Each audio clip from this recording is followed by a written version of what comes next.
Hello and welcome back to another Betting Bankers live stream.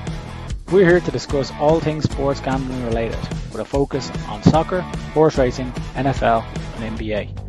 We share our bets before the event starts and then we monitor the progress as the action happens. Let's get cheering on those winners and making some money.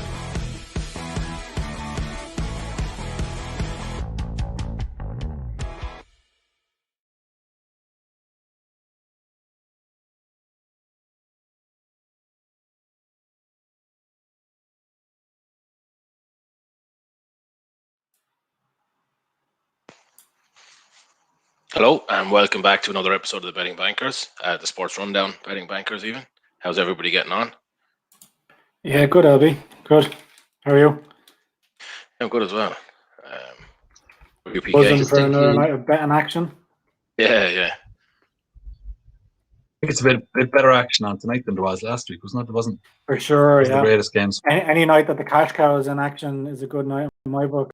Exactly. Yeah, that match will be on soon enough. I think they're going to kill him tonight, to be honest. We were just talking offline with that late changes to the Fiorentina team. I think it'll be whatever hope there was beforehand. I think they're going to kill them now. Yeah, exactly. Should be back. So what you were saying, they're missing like 4 or 5 of their starters, is it?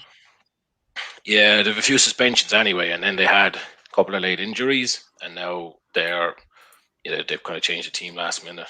But to the point, like I said, I think there's 4 empty slots on the bench as well, which is never a good sign.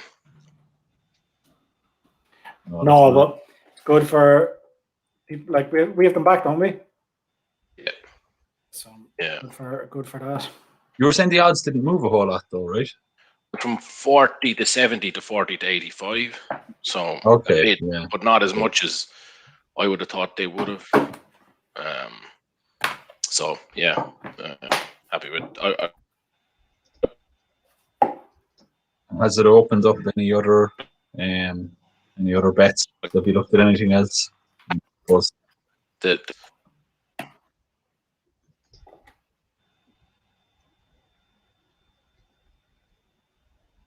think you were breaking up a bit there, LB. Yeah, sorry, you're breaking up there, LB. I think we did an in-play multi, or kind of a bet builder for the for the Inter game.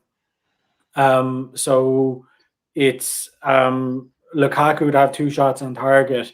We're going to include Ribery, but Ribery obviously isn't starting, as LB said. Over 2.5 goals, and then Cristiano Baraghi to be shown a card. So I think Baraghi has like 6 cards this season, 6 or 7 cards this season. So with Ribery in there, that was paying about 20 to 1.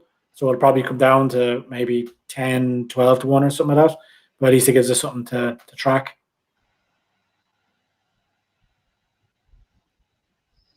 So is it the same other games, just replacing those 2 legs with the Ribery leg? Is that the bet? So the other in our ACA, the Ribery leg will just be missing. So that'll just be void. But then we've done a same game monthly as well.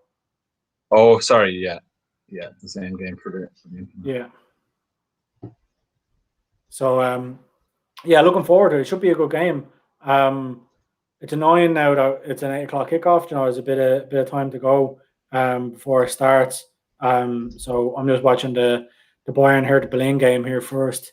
Actually, snow in there, yeah. So yeah.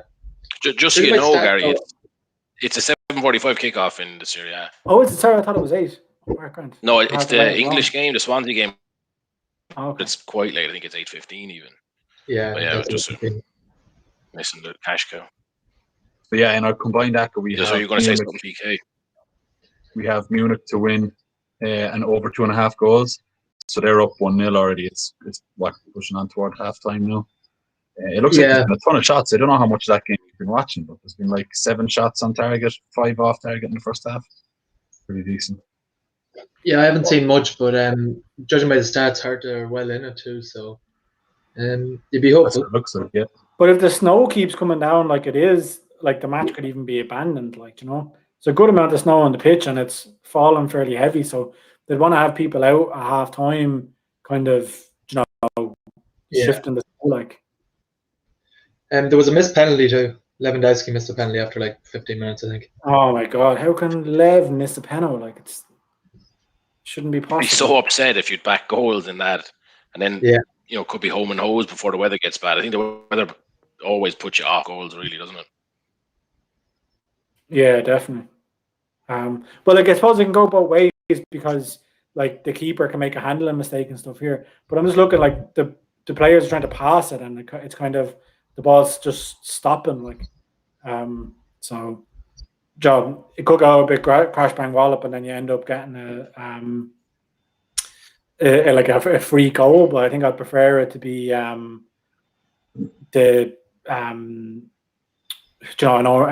normal conditions with the bet that we have on, especially because on Bet365 when I was putting on the bet, they wouldn't allow me to do the over 2.5, so I had to put the over 3.5 in. You can do it. So like if you go they into wouldn't let you do over 2.5. It should be sometimes not every game, but they'll have a game ended, so it'll like over 2 and over 3.5. They have both options there, but yeah, usually they're not great for that kind of push up over the line. Put the two together in Bet365 anyway. If you can't find the win and over 2.5 market, you can just put them both into the bet builder option, right? Yeah, but I was putting them in an ACA, so you can't do that. Yeah. Like, I think you can put a bet builder in as part of an ACA, no? Oh, can you? No, you can't on Betfair anyway. I don't know about Bet365. You can on Bet. I think you can on you Bet365. Yeah, I've done it Oh, before. because I'm fairly new to Bet365. So maybe you can combine bet builders. Yeah. I'm just not experienced enough.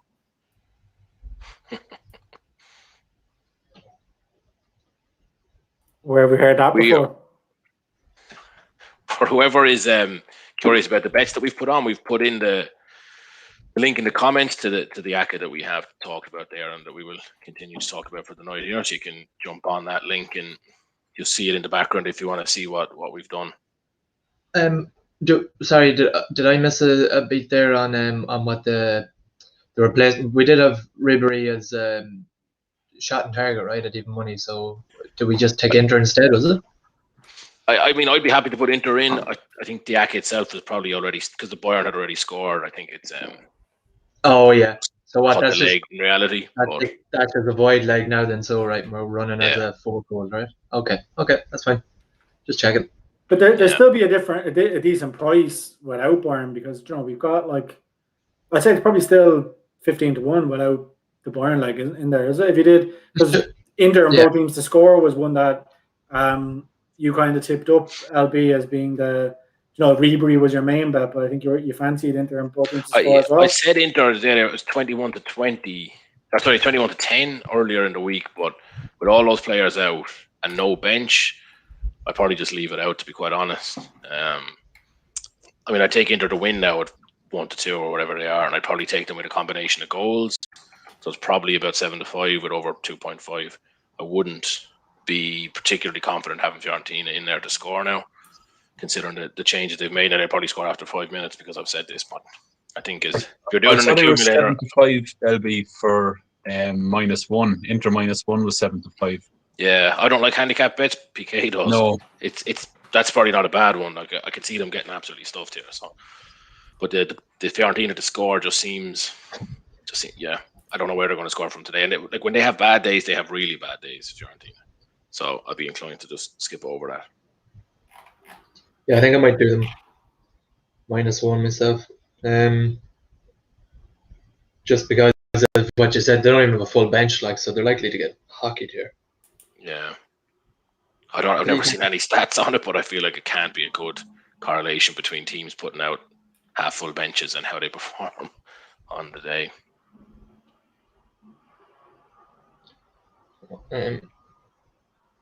I'm just it's a lively game between Hertha and Bayern here. It's definitely not all one-way traffic either. Obviously, Bayern dominate possession, but Hertha are attacking. Yeah, I was laughing there a few minutes ago at Sané's hair. It's just a big afro covered in snow. In the snow, yeah, I seen that too. That was funny.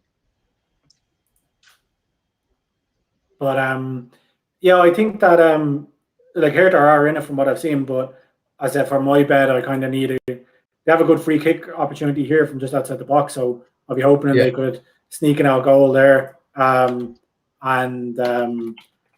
put my bet in contention. But I think if I'm looking for 3 goals in the second half, it's asking for a little bit too much. But it's good to know now about that Bet365 thing. I'll have to check that out. I said it was wrecking my head because I was just scrolling through the market trying to find it, and obviously couldn't find it. So it's happened to me before, so it's annoying. It can be. I was surprised that they didn't have the market available, like, you know, because you think that it's just such a. They seem to have a really canny ability. You know, when you see those Paddy Power like specials and they nearly never win, it's like the Bet365 goals and win market is always priced 1 goal, or it's set up 1 goal beyond wherever the goal finishes. It's spectacular how good they are at it. So if it's going to end up 2-1, it'll be over 3.5. So yeah, their bet builder is actually good. Like if you want to put in a few kind of odd things, I know you love your corners bets, Gary. If you put in, you know, a player to score and over corners in a couple of different games, you can kind of compile up kind of unusual bets. It's good. All right. I don't know why other bookies don't allow it. Maybe it's just too hard for them to kind of keep track of or something. But I don't see why they wouldn't. Yeah, I don't see why either. Like, you know, it's like, and like, you know, the more markets, the better. You know, that way. Yeah.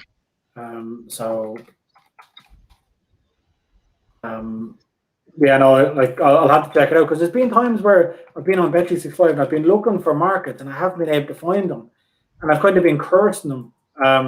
So maybe it's just me being an idiot for the last couple of months, rather than Betfair's problem.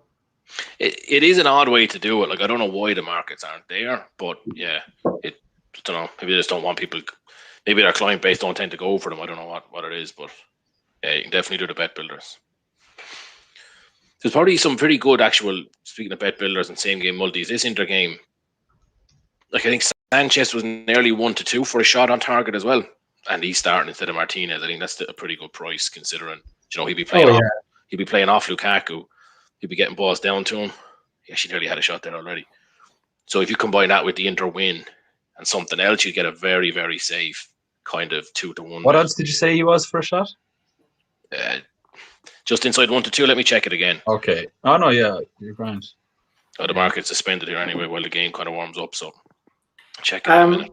LB, quick question for you. I was thinking about having a bet in the Serie B game. Yeah. Did you have a look at that? What do you think goals in that?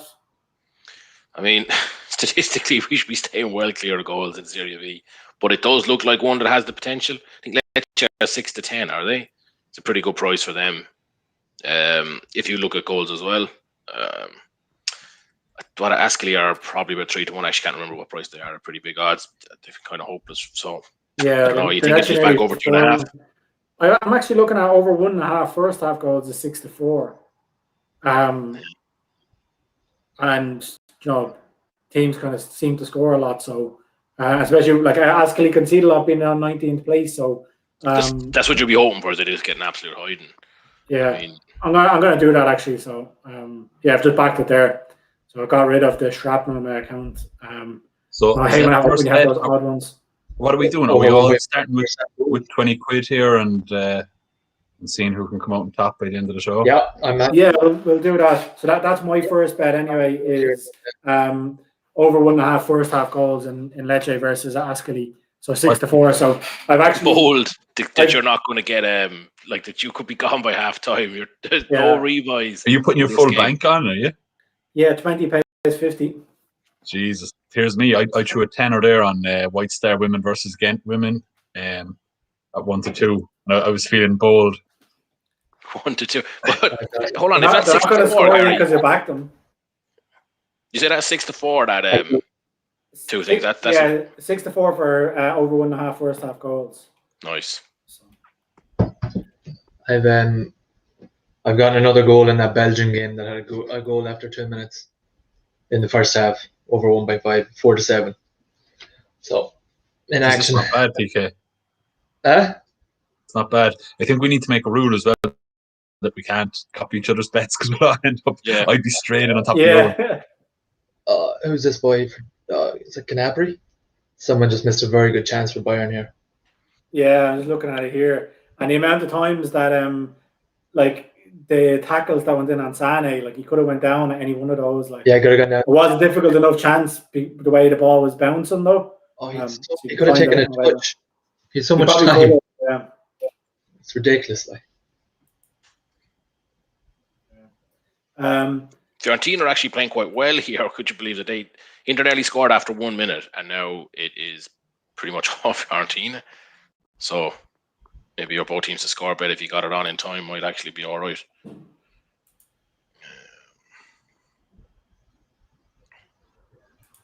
it's half time in the Bayern game now. Yeah. The games are weirdly staggered out today. It's It's Swansea unusual. 15, and then the game, the Spanish second league game is until 8. The Inter game is at 8:45. So up until 8:15, we only have 1 or 2 games to speak of, right? Yeah. That's grand. Yeah, there'll be the Dutch starting at 8 as well. But that Spanish game, PK, I really like to look at that. You know, like you were saying you were struggling to find a bet, and then once you sent that in, I actually thought it was the best bet in our accumulator. Yeah, but it's another one of these ones that just seems overpriced for the stats that back it up. It does. Yeah, it really does. I've fallen into this hole again, haven't I? Absolutely. The old It's a Atalanta fact. trap. I'm honestly probably the best person out there for finding like value, something that looks like value that just throws egg in your face. Then you're like, all right. My reasoning pre-game is perfectly sound, and the stats seem to back it up, and then the game just goes completely as the bookies kind of said it would. Yeah, some of the ones are just ridiculous. You look, there's absolutely no reason that you can find for a price, but they obviously know why. I wonder what it is they know, though. Like, you know, what extra information can they even have on it? Like, just money. It's called match fixing. PK. So, I mean, I guess, yeah, the bookies don't need to know what's going on. They just have to follow the trend of betting and adjust the odds, you know, depending on where the money's coming from. Mm-hmm. So, I mean, but that's assuming that the line moves a lot. Like, you know, like in NFL after the lines get released after the week before games or something like that, right? You'll see the lines move. Like they'll generally move like, you know, some of them are pretty static, and then other ones will move 2 to 3, 4 points even sometimes because of the money. You never see soccer lines move that much. You never do. No. I know it's not something I ever really look at. Them Italy, like that, them Italian games that we found, like, and we're like, oh, these are even money, and we can't understand it. And you're like, all right, but back it, and then you're like, well, in our heads, you're like, it'll be justified as a 1-2 shot, like, but it never moves that way. You know what I mean? We never see significant money going on to this seemingly overvalued thing, like. Whereas in the NFL, you do. The lines move. You're saying the lines change, like. There's been quite a few of them where we've talked about, say, Atalanta was definitely one, and Milan was another one where they were, say, you know, 17 to 20 or just inside evens, and by the time it kicks off, they've moved out to say 21 to 20 or 6 to 5. Yeah. And that's so the odds move there's no line as such. Do you know what I mean? So that's probably where you're getting your NFL people are looking at the lines, but the odds would move, say, between a Tuesday and a Wednesday and then the weekend.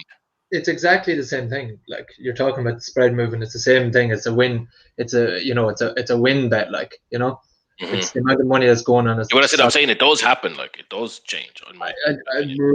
I see very little differential in what like a team at the price of a team earlier in the week, and their kickoff prices rarely move that much without significant injury news.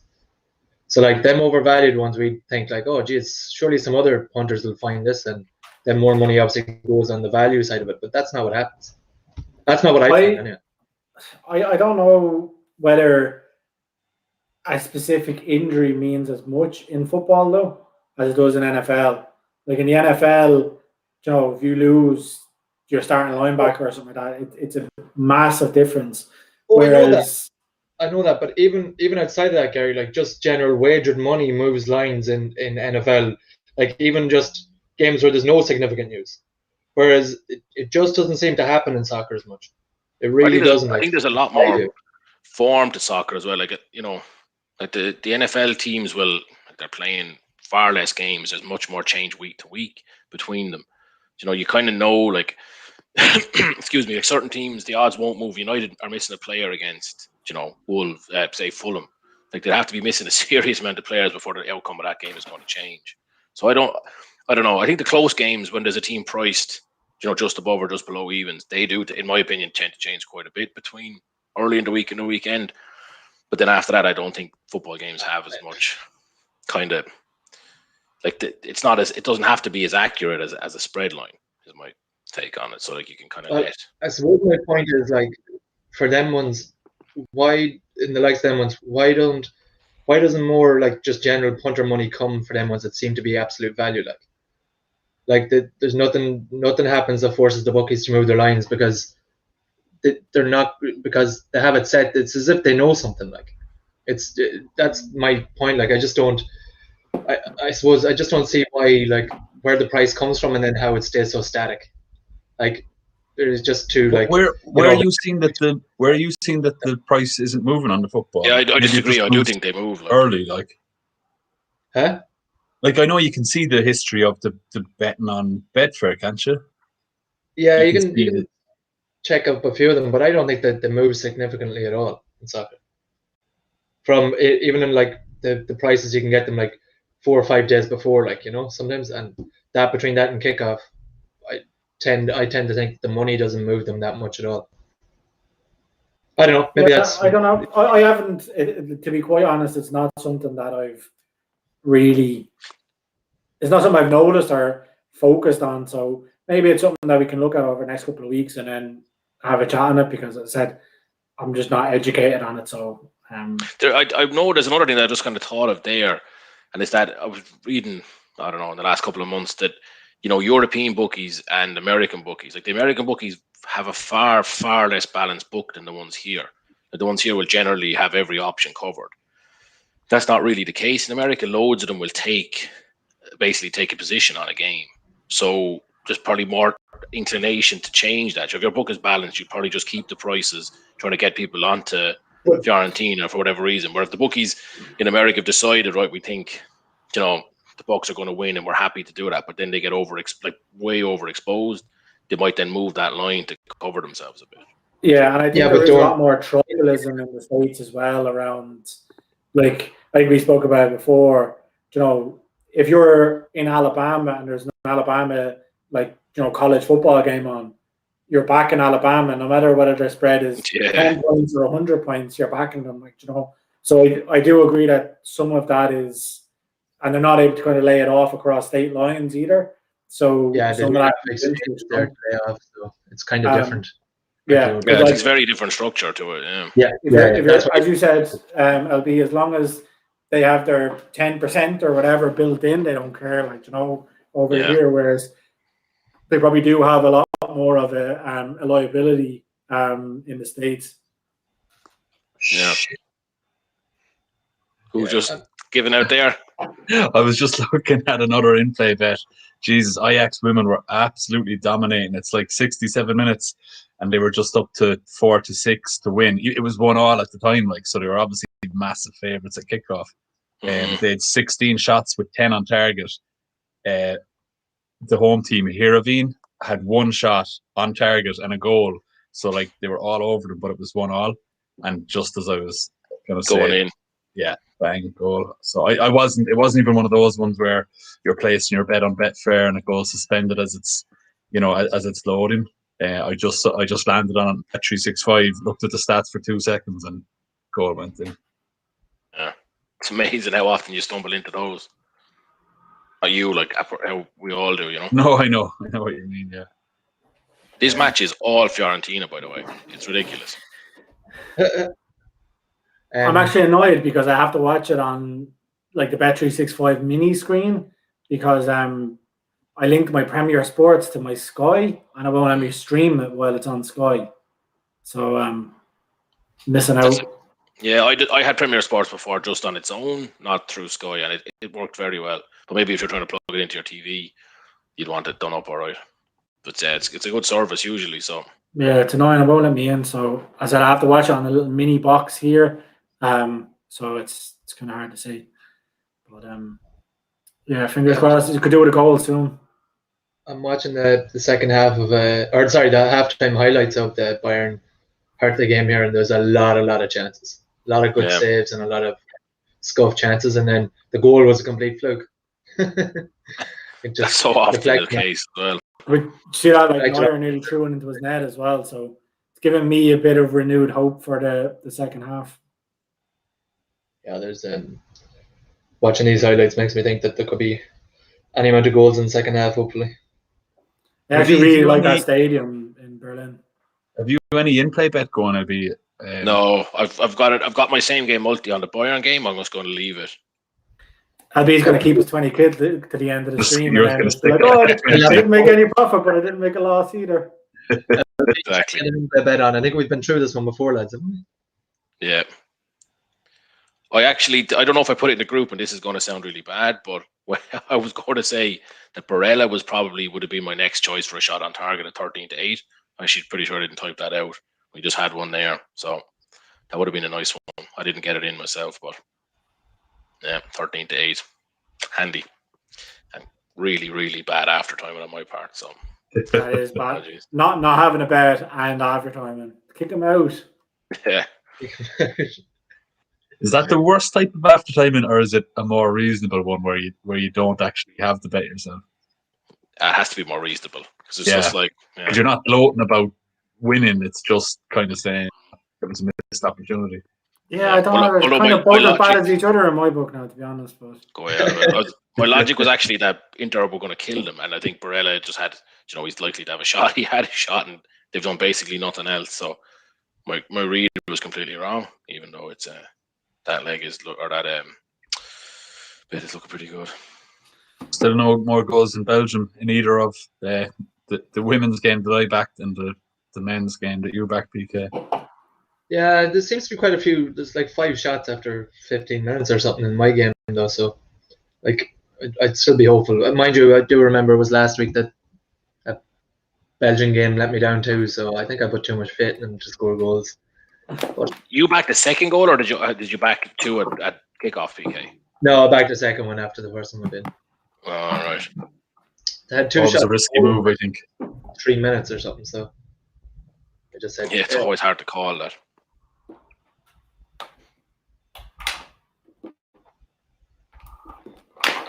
So the Dutch 2 was kicked off. I was just looking back so I've both teams to score in that Rode versus Young PSV match.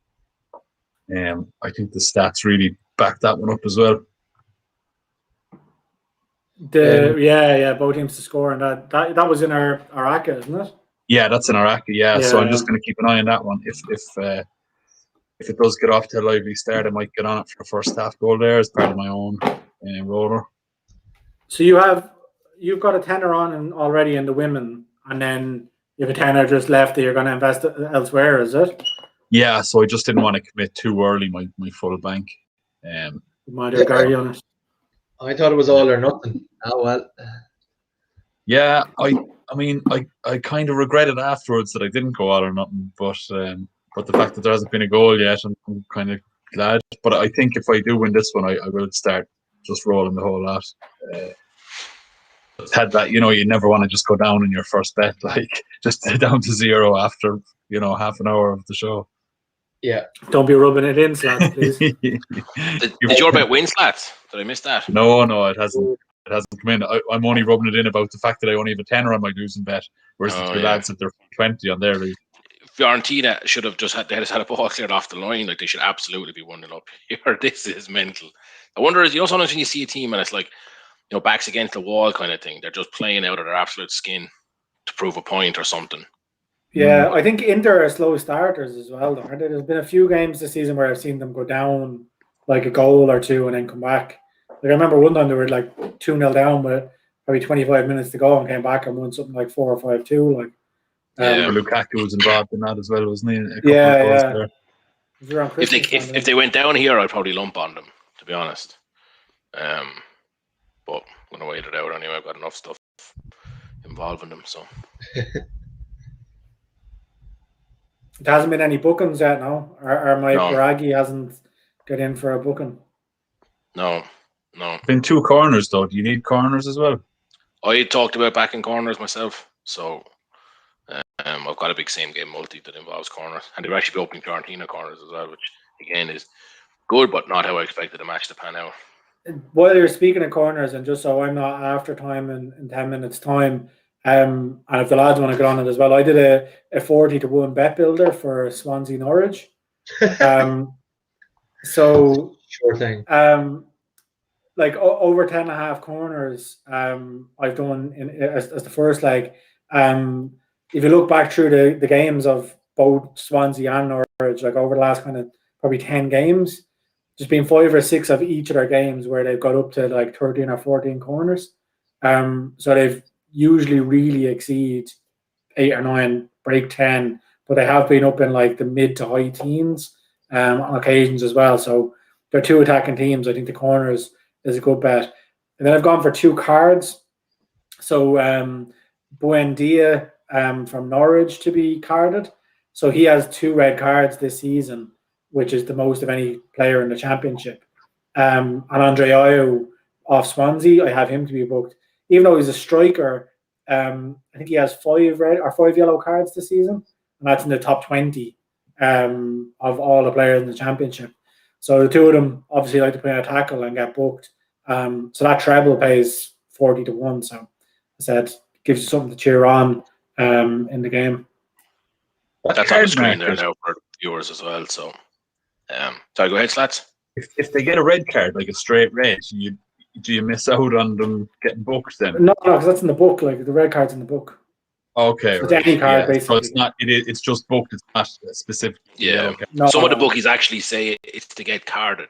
Is actually what they call it. On some of them. Yeah. So, actually, it's to be booked here on Bet365 with some of them. Yeah, but I suppose you're right, Gary. Like to be booked technically, you just do associate being booked with a yellow card more than a red card. Yeah. So there's no point in saying that he's in the book as he's walking off down the tunnel for his early shower. Like he's been booked already. Yeah. Showing him in the stand. He got booked earlier in the match. Yeah, but like the stats do back that up, and I said I'd be hoping to get a run out of it. So it'd be good if one of them got a yellow in the first half and there was a few corners. To give a right shout at the end, like. Yeah, I agree with that. For any of the viewers as well, we're going to flick back over to the Bayern game as promised. That's it, their headline game today, but we will be keeping a close eye on the. Yeah, it's just kicked back off there. Yeah, we don't want anyone thinking that we're. Roda have gone up 1-0 there already. In the Dutch 2 against PSV. So I have both teams to score on that match as part of our active. So that's a nice early goal there. Nice. I think PSV they've scored in all but maybe one of their matches this season. They've conceded in all but 2 or something like that as well. Like they're mad for goals. So both teams to score up with the banker there. Yeah, it's good to have that in nice and early. Like 8 minutes in and you've got 1 goal, you're always sitting pretty like. Yeah.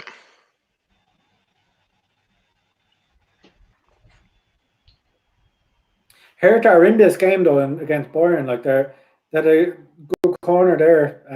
They're putting a lot of pressure on. Like, they've actually the ground staff have done unbelievably well to get rid of all the snow off the pitch. Yeah, it's very good. It was nearly covered just before halftime, and now it's fully cleared. And when you're going to have good faith in the ground staff, it's over there. Like I'm sure they just take it really seriously. You know? Yeah, I suppose the efficiency, all right. Yeah. Inter are starting to kind of dominate this one here a bit now, kind of more like you'd expect. So that's what we want to hear. Yeah. I'm watching Serie B here as well, and there hasn't been much progress on the goal front. So I could do one in the next few minutes to try and open things up. When you need to, like it just starts getting stressful so much earlier when the first one doesn't go in.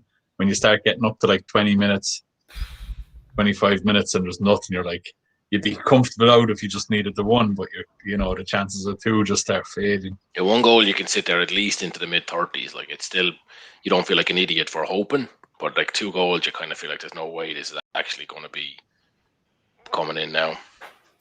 Keeper just made a really good save in the Bayern game there from outside the box. And he actually made another good save from the corner. Yeah, I was just seeing. So they were going to, not too sure who took the corner, but he basically tried to catch the keeper out. The keeper moved a couple of yards out, and he went for direct goal. and the keeper just managed to parry it out. So good sustained pressure from Bayern. I haven't seen one of those scored recently. Those direct from the corners. Remember, Yeah, like, they used to be happen more a bit. frequent. Yeah. Did they? They did. I think there was a spell of them happening before, but yeah, you're right, Flats. I haven't seen them in a while. Like, No, I wonder what it is like. If they, I mean, they don't even seem to go for them anymore. yeah, in fairness, a few of them that I can remember were kind of a little bit fluky, or where there was like a really strong wind or right. whatever. I was going to say, like, were they going for them, or was it just that they swung it in and the wind picked it up and carried it? There was players that scored them a few times. Yeah, there definitely were they intentional ones. I can't remember now. I have a feeling that it I might have been like thinking Steve Staunton or something like that. Steve Staunton. I was going to say Steve Staunton as well. I'm sure he scored a few of them in the Premiership. I don't know if he ever did for Ireland. A few. Yeah, I think I maybe I'm like dreaming, but I'm fairly sure when I was a kid there was a flurry of them, and I'm fairly sure that Staunton was involved in one of them as well. So that's, we're obviously remembering the same incident, like so. Showing your age. Yeah, probably, but no, I haven't seen one in ages. So, said like that was intentional there from whoever was taking that corner for Bayern there. It looked it, didn't it? Yeah. You have to wonder though too if they've just kind of put too much whip on it and caught it a bit wrong, you know. No, I think he saw the keeper stepping off his line, like, because the keeper was out kind of at the edge of the 6-yard box and had to scramble back. So you haven't seen PK the in-play stats for Benfica, have you? I was looking at it, yeah. They're dominating that, like. Yeah, but the thing is, they are absolutely dominating, and their price kind of reflects that. But when I looked again, Guimaraes are just below them in the table, which saw that, and they have a serious away record as well. Away record. They've only conceded 3 in 7 games. Yeah. I mean, no, they was putting me off, all right, but Jesus, just the amount of shots and attacks that Benfica have had, like it looks like a goal is coming. They're literally all over them. So yeah, it's not something to advise against, but like there's not much value there for. No, I thought it would have drifted. Like it was 1-2 before half time, and it's only 8-13 now, 10 minutes into the second half. Like 4-7, is it or something? Is that what the price is? Well, I was on Bet365 and it was 8-13. Like so, just a bit better. Yeah, but yeah, you're right. The stats are completely in there. I just need these Belgian beeps to score, you know. Do any of you ever do the race to corners markets, like the race to 5 or the race to whatever? I've never gone near that market. Like you would have been absolutely certain that Inter were going to win that race to whatever number it was, and like Fiorentina are having their 4th corner of the game here. Like they're back dominating again now the last 5 minutes or so. 2 pretty good chances. I wonder how wide those odds. I was going to ask, yeah, like is it just that Inter are 4-5 and the other crowd are 7-5 type? Yeah. And I wonder as well how aligned it is. I mean, there must be some correlation with the corners you get and how big favourites you are to win the match. Yeah, definitely. Yeah, you have to expect the better teams are getting more of the corners. Yeah, but Fiorentina are playing out of their skin anyway. Although they've done very little with those 4 corners now, I must say. Oh, jeez, I'm running out of time in this bloody Belgian women's game.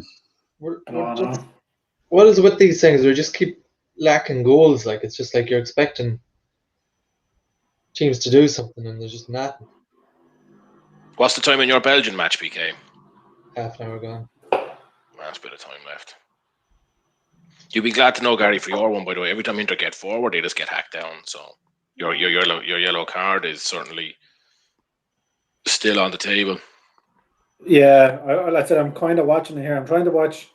I've got 3 games on at once here, so I've got Inter and Fiorentina and the little box on Bet365, and then I've got the Serie B on my phone here, and then I've got Hertha Berlin on the other screen. So trying to watch all at once and get a bit goggly-eyed.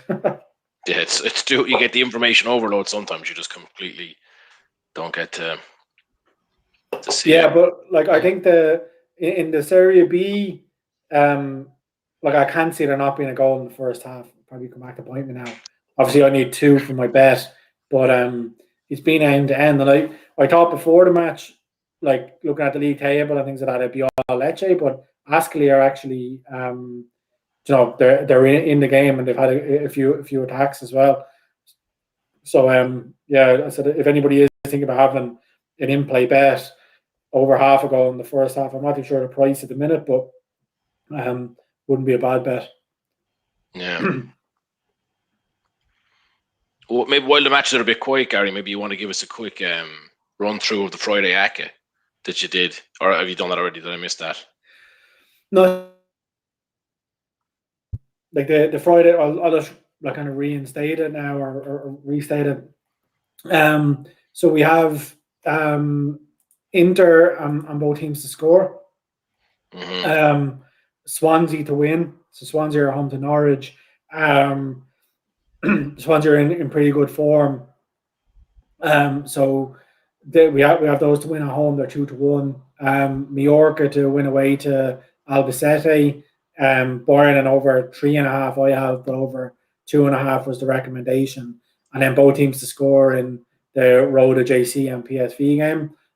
In that game, it's just gone 2-0 to Roda JC. So PSV are going to have to chase it now. So hopefully they can get a goal and wrap it up for Slats. But if you do like I did with the over 3.5, it's about 60-1. So a tenner pays 6.05. So did that before kickoff. Obviously, at the minute it's looking all right, but could do with a Bayern goal or two, or to kind of obviously need 4 goals in total in the game. So could do with a goal there soon. It's a high line, isn't it? That over 3.5. But other than that, it sounds like a very achievable bet. Yeah, it is, and I wouldn't have backed it if if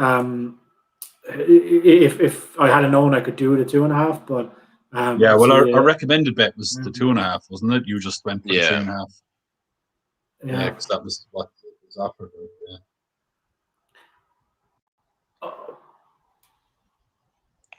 Oh, did you see that? You watched the Inter match, Gary? Inter. Oh, yeah, what a yeah, goal. sorry. What a rocket. Some strike, outside the box. Was that Barella? Yeah. No, was it? Yeah, it was Barella, yeah. I think it was Barella, yeah, some strike. There's his 2 shots now. I think he was 11-1 for 2 shots on target.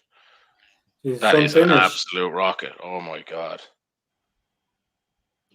Yeah, great finish. I was actually looking at them. I was like, Sanchez took the short corner, and I was like, why do teams take those short corners? They never come to it. Bang. I was like, all right, I'll leave it off. Leave it to the experts. Because the keeper was actually in a decent enough position, but that was into the side netting. You're never going to stop those. Like, I was looking here, the bet builder I had for the Swansea game. Buendia didn't start, so it's been made void for me, which I'm sick about. So I'm gonna have to go in and like reback it just without Buendia. Like, so the whole thing went void. That's a strange. Yeah, the whole thing goes void when you about 365 just voids the whole bet. Just for cards, is it? Because I know for goal scorers you have to tick the box one way or the other. Yeah, I think it's in cards. It just does this. I've noticed it before. Like, yeah, that's going to open this game up massively now. I think that goal, that's a good one. What we have. So what did you end up going in that game, LB, the Inter game? Oh, I did a very long one in the end because if Ribery wasn't in it, I kind of just said, I'll throw 5 on, take a kind of a long shot. But it has... Sorry? Just an entertainment bet, like? Yeah. So I think Lukaku to score. I had Barella's shot, Sanchez's shot on target. Maybe 11.5 corners, which was like 23-10. 2.5 goals, Inter to win. And a fella to get booked. So... still an awful long way to go, so I haven't really been talking about it. Kind of hard to track at this stage as well. Not looking great for my in-play bet again. My first one has failed, so I'm going to try to get 10 after something and recover anyway. Yours is gone, is it? What was yours, Gary? That's the women. Yeah, women, Belgian football. Yeah, there was plenty of chances in the first half, but they didn't manage to get a goal. I think I remember Dutch football letting us down before. No, women's football. What was there? Yeah, I mean, there was 14 shots. But Just a few hundred quid as well, or something. I would still say that's the last 0-0 draw. Like there's Dutch women's football on here, right? It's just finishing up like 4-0, 4-1, 2-1, and still I think that's going to be. I still only reckon 0-0. you should be scouring like the internet for videos of that game, because there's a part of me thinks that the game never took place. A null. Do you know when you like put a blank cell into Excel spreadsheet and it comes up as 0, and somebody was fixing it and he saw 0, he went, "Oh, that must be 0-0," and the game actually never happened. It just makes no sense. No, it didn't, and they never updated the stats during it either. There was no shot stats or attack stats updated in play. Yeah, so that's the chat shady. of a man who works with spreadsheets for a living, anyway.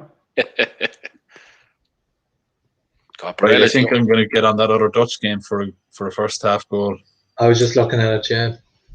There's been a few shots on target from both sides. So, which game is that, lads? The Volendam Excelsior. It's 20 minutes in. It's still 0-0, and it's about 1-2. I think maybe a bit better than that. It's actually 1.7, 7-10 for a.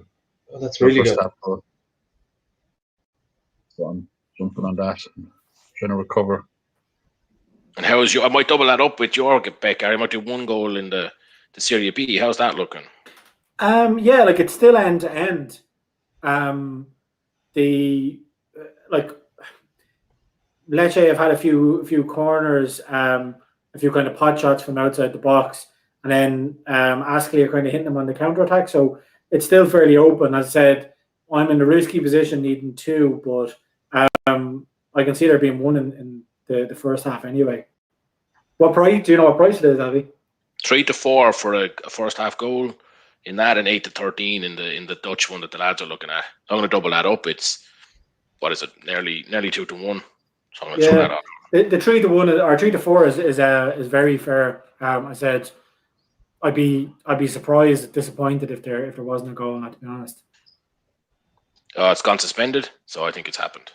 And I put my price in. I put my odds in incorrectly, and they couldn't. Well.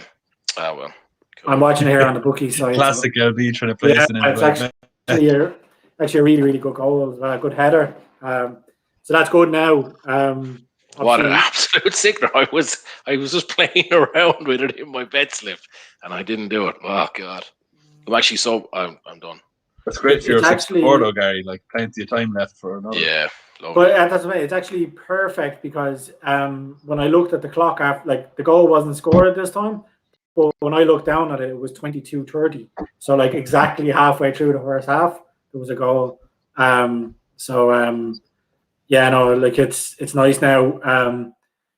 Hopefully Lecce can do the business and get another one.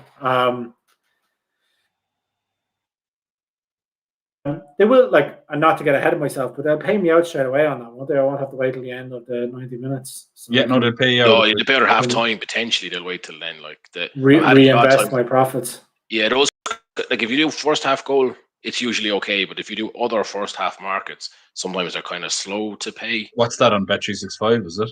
Oh, Betfair. Like if you do 2 first half goals, or you do to be winning at half time or things like that. On the exchange, I've definitely had over 1.5 first lads, half. sorry to cut across you, lads, but if my bet doesn't win and this chance being missed in the Serie B, like, oh my God, I can't believe it. So the keeper was got the ball and he was kicking it out, and he kicked it straight against the defender. It dropped to the striker. So then the striker cut inside. The keeper was on his knees and like he had to open goal and put it wide. All you had to do was slot it into like nearly an empty net. They probably laid over 1.5 first half goals themselves. Yeah. That counter-attacking goal has just scared them a little bit. So it's ridiculous, though. It'd just be like the worst luck ever if now it doesn't come in. But yeah, sorry to cut across this, lads. No, you're grand. It looks like out of my system. It looks like Hertha Berlin had a goal disallowed there. Bet365 were showing 1-1 in that match. Yeah, I'm watching it here. Like they did score, but it looked to be offside. Right. So it was one of those, like, it was offside, like, at the halfway line, and they let it play on, and then they scored, and it was, like, brought it back. But, yeah, it was definitely offside. He was, like, 2 yards off. Which is a pity because I could have. But your over 2.5 is be up now, except for the two disallowed goals. That's it. Missed penalty. Disallowed goal. Yeah. I actually hate how slow I am at putting on bets and how many of them I miss. You were dilly-dallying over that one anyway. Like you had it decided, and you definitely had the bet slip was there, and I watched it go from 2.8, 2.82, 2.85, 2 point something, 2.9, 2.92, suspended. Almost was like, were you holding out for 2? Not really. No, just he definitely was. Inside, he was just like, I'll let this round up to 2-2 now and back it. I've done it plenty of times myself. And like for the percentage extra money that it's winning you, it's it's such a wasted opportunity when it goes against you.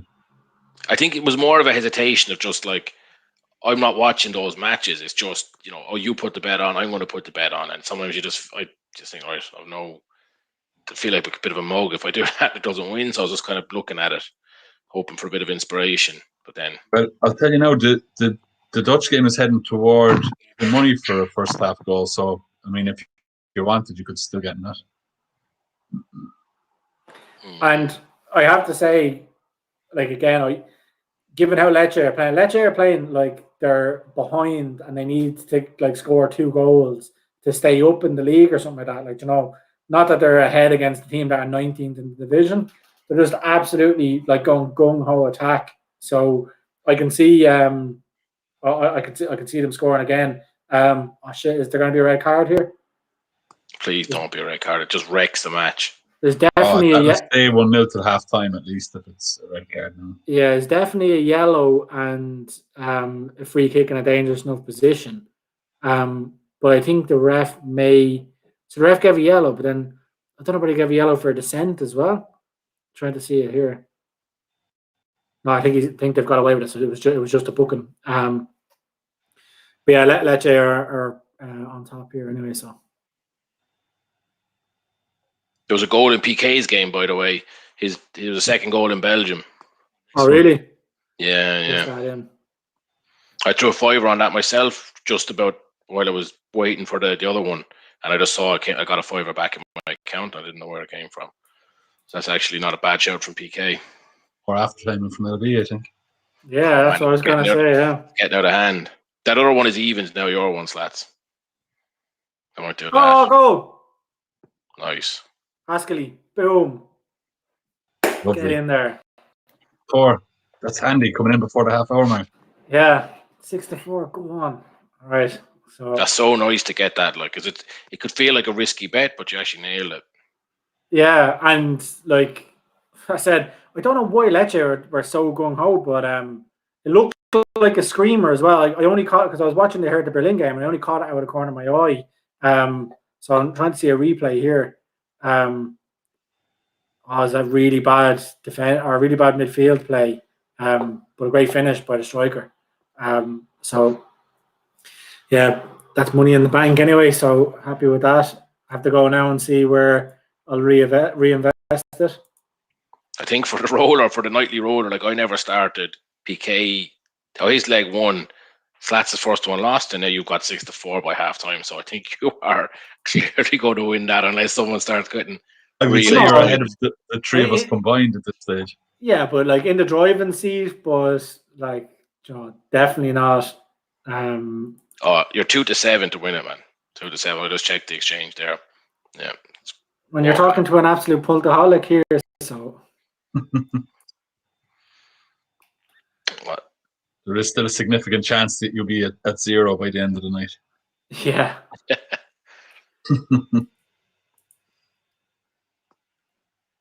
I mean, I'm not one to talk. This game isn't looking like saving me so far. Oh, God. You watching Inter Fiorentina? There was nearly a Fiorentina goal there. But Fiorentina could be winning this match, to be quite honest about it. Oh, I clicked off it there. You know about the free kick from the right-hand side of the box? Yeah. Yeah, really good chance there. They've had 3 of the best 4 chances. without a doubt. I'm just looking at this Spanish second division game as well, the one PK did for the accumulator. It's still 0-0, but Mallorca are dominating the game as as expected, I suppose. They're having most of the attacks, pretty much all of the shots. So it's still 0-0, but it's looking on track. Nice. I think overall that bet's looking pretty decent, isn't it? I mean, Swansea again, it's early there. It's still 0-0, but it's really too early to be taking anything from that game. I'm actually just going in to watch that game now. I actually think it will be a really good game. They're two good sides, but Swansea have been playing really well recently. So I was actually tempted to go all very big bollocks and stick my profit onto Swansea, but I'm trying to find some other value instead.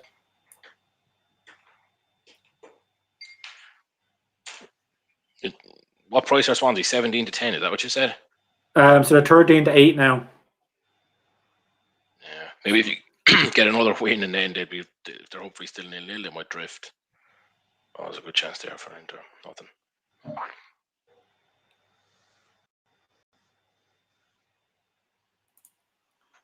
Yeah, so let me have a look at what more in play I can do.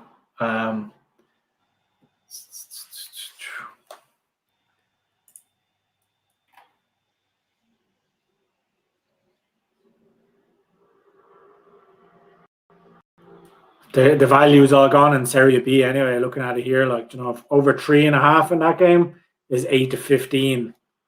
Now, what you want is nothing to happen to about the hour mark, and then hopefully the table, the odds table has reset itself, and you're back out to 2-1 for another goal. Exactly. Yeah. Yeah.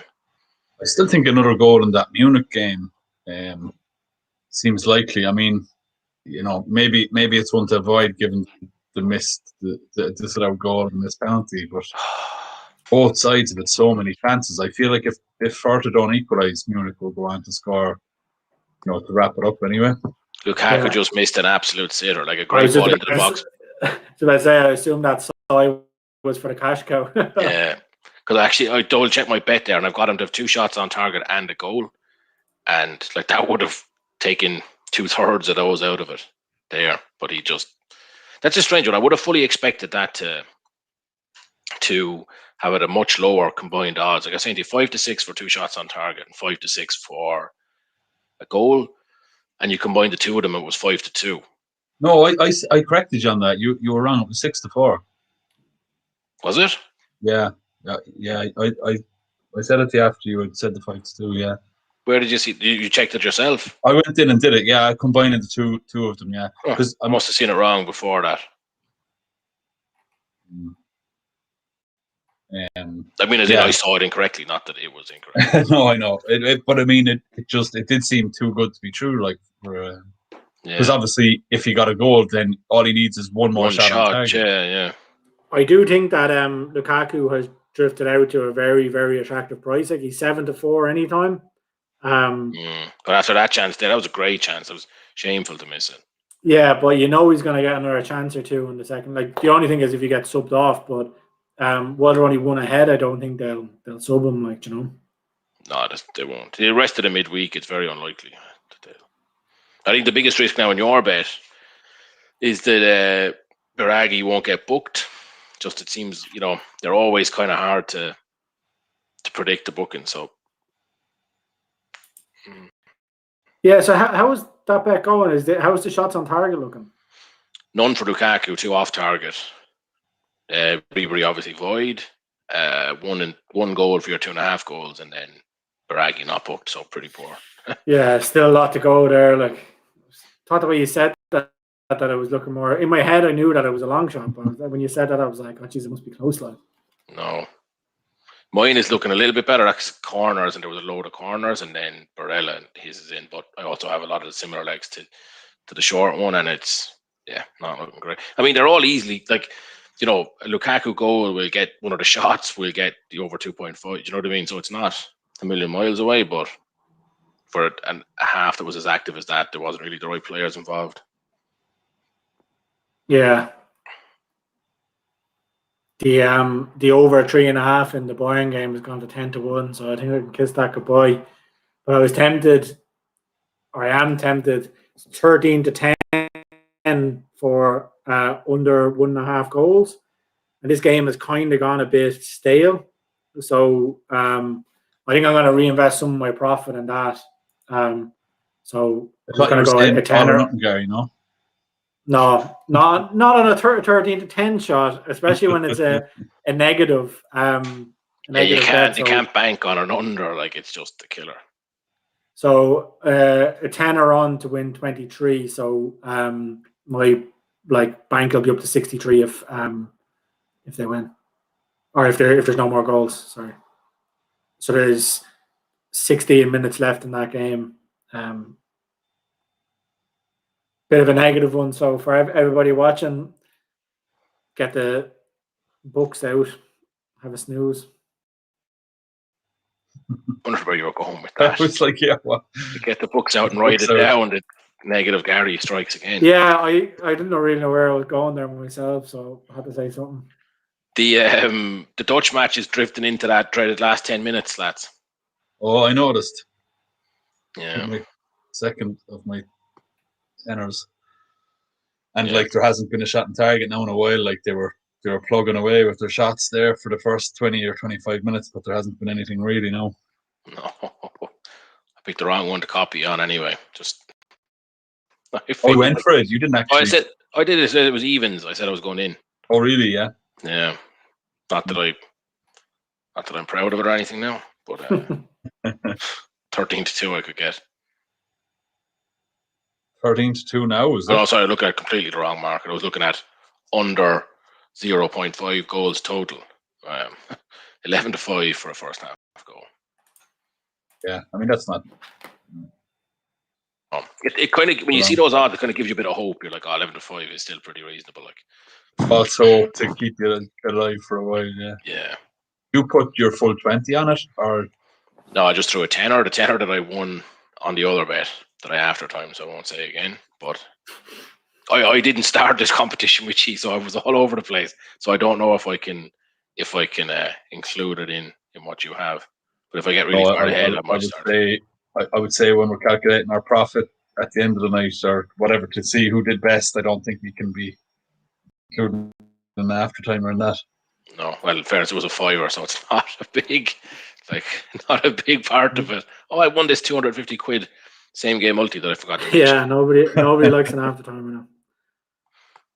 Yeah. Although, I mean, I'm more just setting a precedent for any future occurrences of, of unmentioned bets coming off. Like. Yeah, they're disgraceful, really. this bet now, the 30, it actually just gives you a heart attack every time one of the teams go forward, Doesn't help that the Hertha Berlin goalkeeper is absolutely shocking as well. So, Munich had another shot there, did they? it's a corner now on my screen, but they had a shot there from the edge of the box. Lewandowski from the other shot box, and it was rolling straight at the keeper, and he just decided to kind of save it with his feet, whereas he could have just bent down and picked it up. And kind of dived and kicked it with his feet and put the ball back out into danger.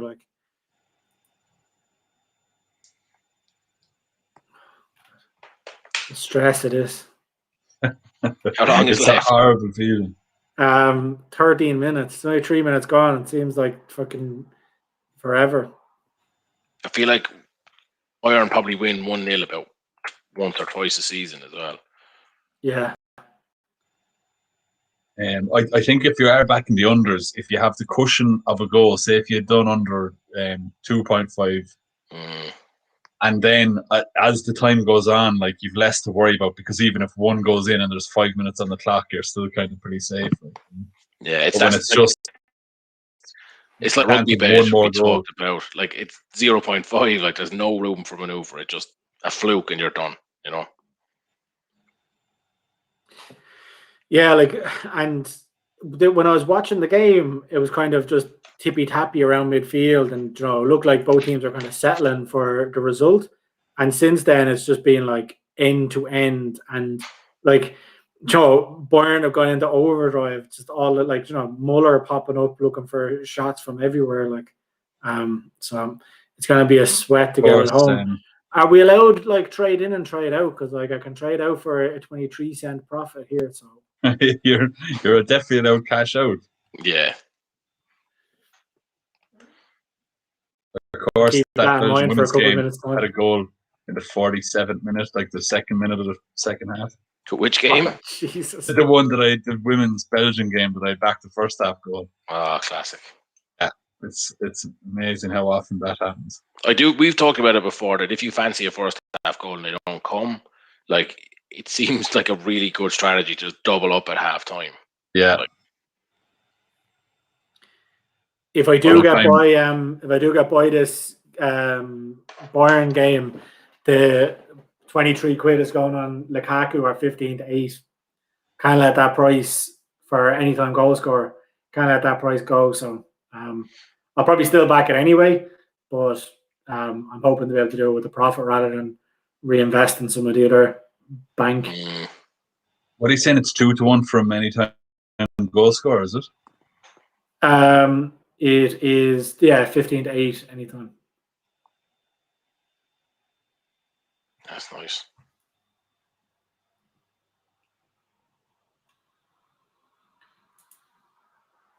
Which is good. So while we're waiting, the matches are a bit quiet. Do you have any other bets for the weekend you're looking at, lads?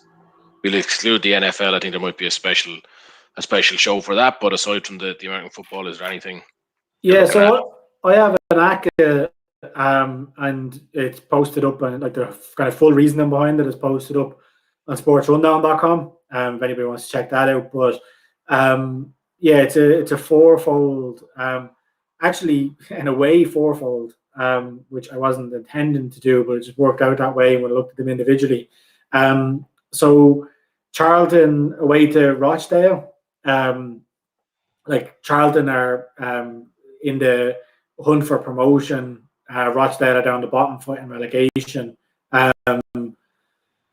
Like Charlton average, I think 2 goals away from home. Rochdale concede in and around that on average. So it just seems like a good matchup for Charlton. They're 10-11, so I said it looks like an away victory there. Burton Albion versus Hull. So this is actually my banker of the weekend at 7-10. Hull are top of the league. Like they're unbeaten in a long time. Burton are bottom of the league. They're kind of tailed off. I think they've only got something like 16 points all season. They've conceded in around 30 goals in their 12 home games this season. So, like, I can't see why Hull aren't like 1-3 rather than 7-10. So that's in there. Morecambe against Stevenage. Again, Stevenage I think only have 1 or 2 home wins all season. Morecambe have been decent. They're up around the playoff positions.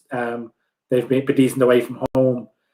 And then West Ham again, which is another price that sticks out. West Ham away to Fulham. Like I say it in the article that like normally West Ham are a team when you expect them to lose, they'll win, and when you expect them to win, they'll like put in an absolutely terrible performance. But Moyes seems to have instilled just a backbone in the team this year. They've brought in a bit of quality with the likes of Lingard and players like that. Like Souček is obviously in top form.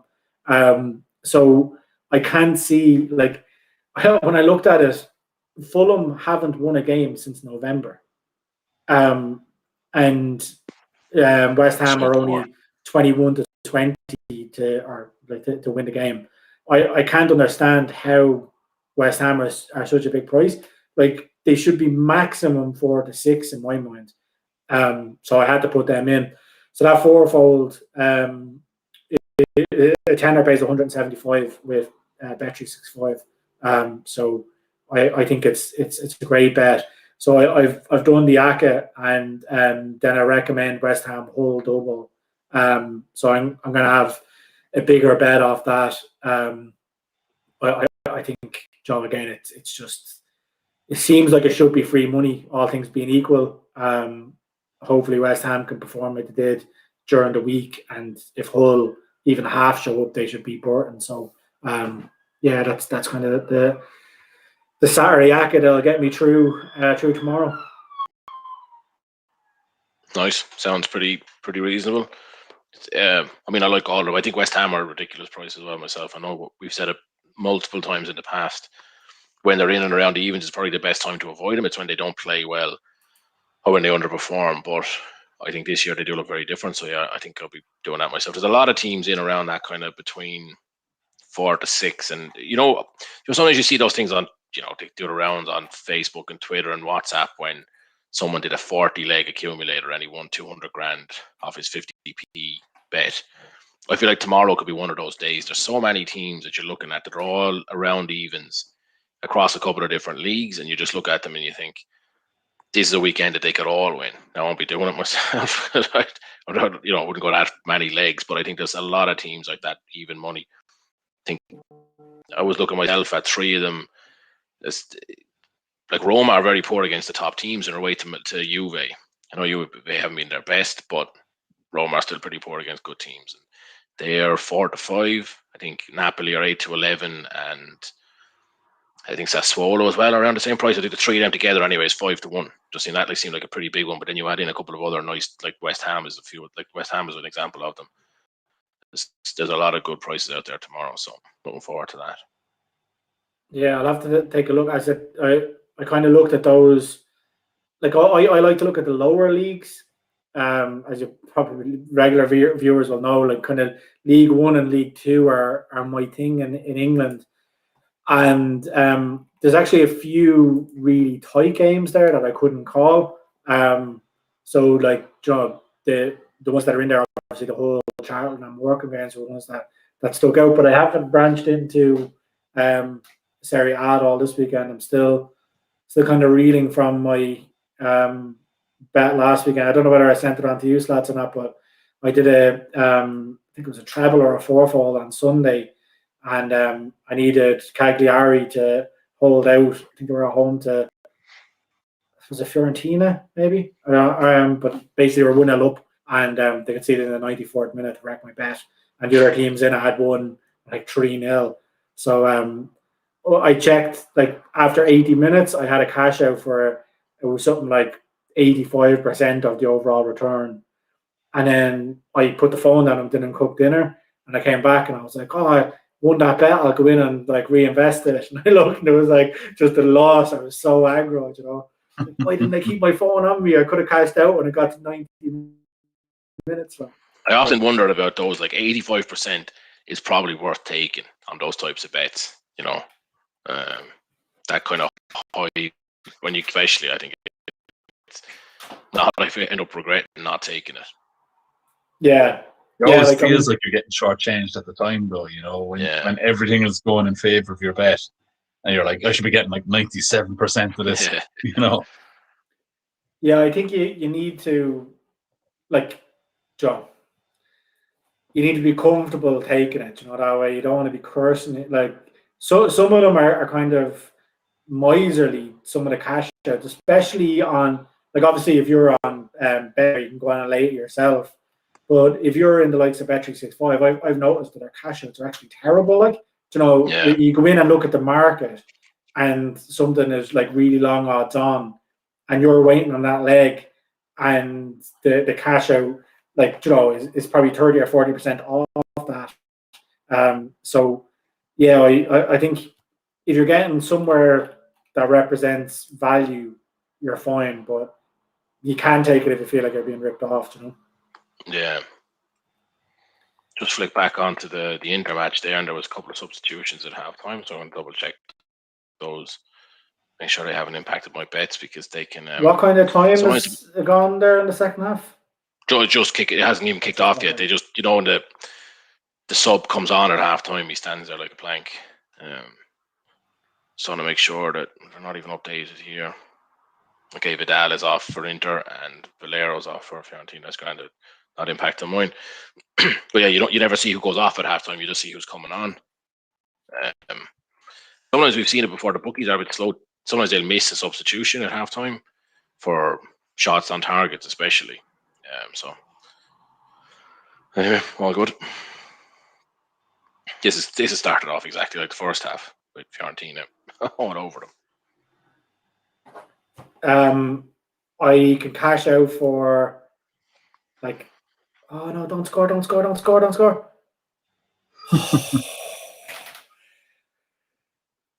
The Hertha Berlin striker, whoever you are, I actually love you, but basically 1-on-1 in the 89th minute, 1-on-1, Neuer coming out, goes to Dink Neuer and puts it about a foot wide.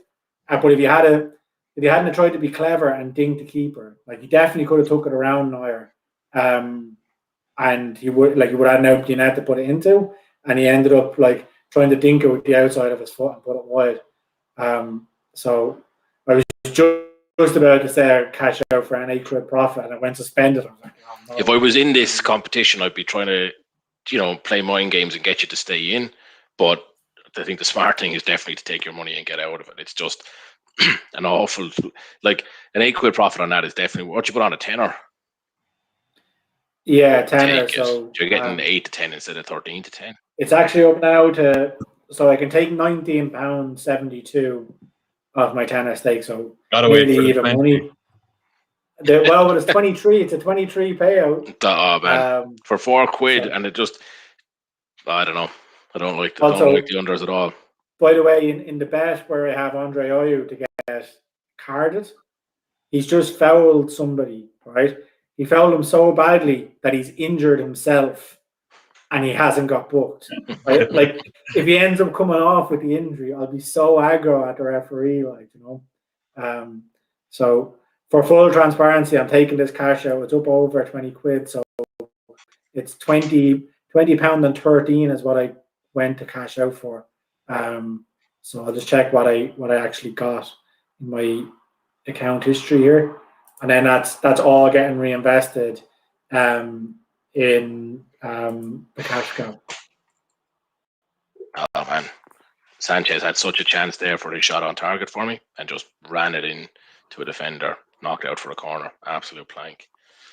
So, and just so everybody knows, my bank is up to £60.13, but £20.13 is now going on the cash cow. I was going to say, I love when you do cash out and it actually, your bet ends up kind of losing. Like, even though obviously you're putting on bets and you want to win, but when you cash out and something like that where you're just backing the unders, if Munich went on to score again here, you're so happy with the, it feels like.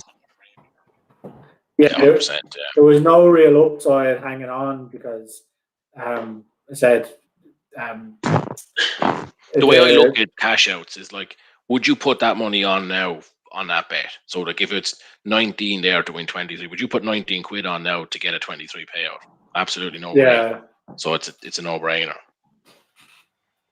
Yeah, so I'm waiting for this to be written. So I have £20.13 on Lukaku anytime to pay 55.35.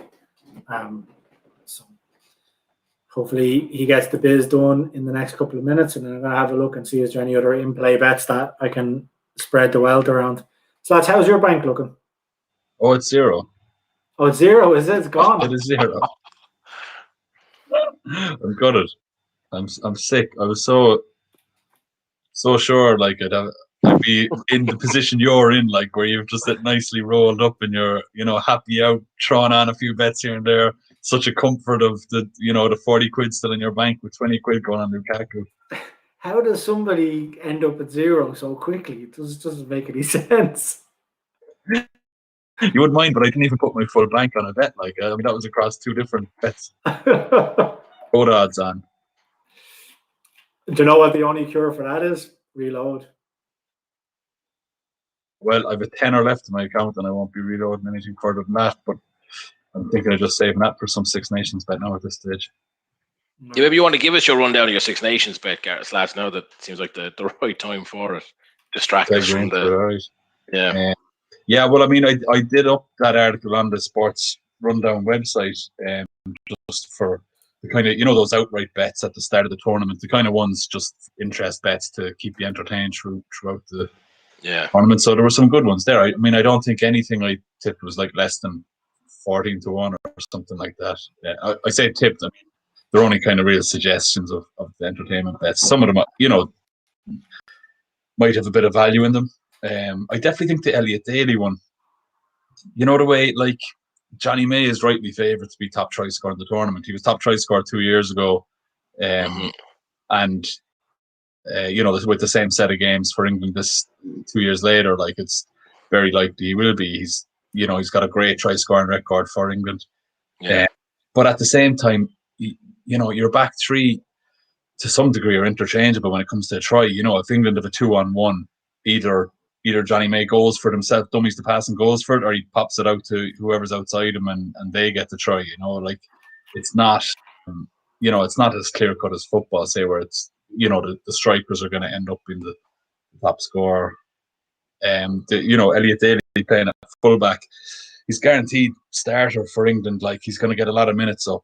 So it's just a matter of kind of finding him on the end of, a few England moves or a bit of space or an overlap or that sort of thing. Yeah. And Johnny May is like 4-1 to be top try scorer.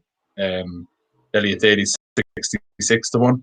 So, like, it's just such a gap in odds for two players who play in the back three of the favourites for the competition.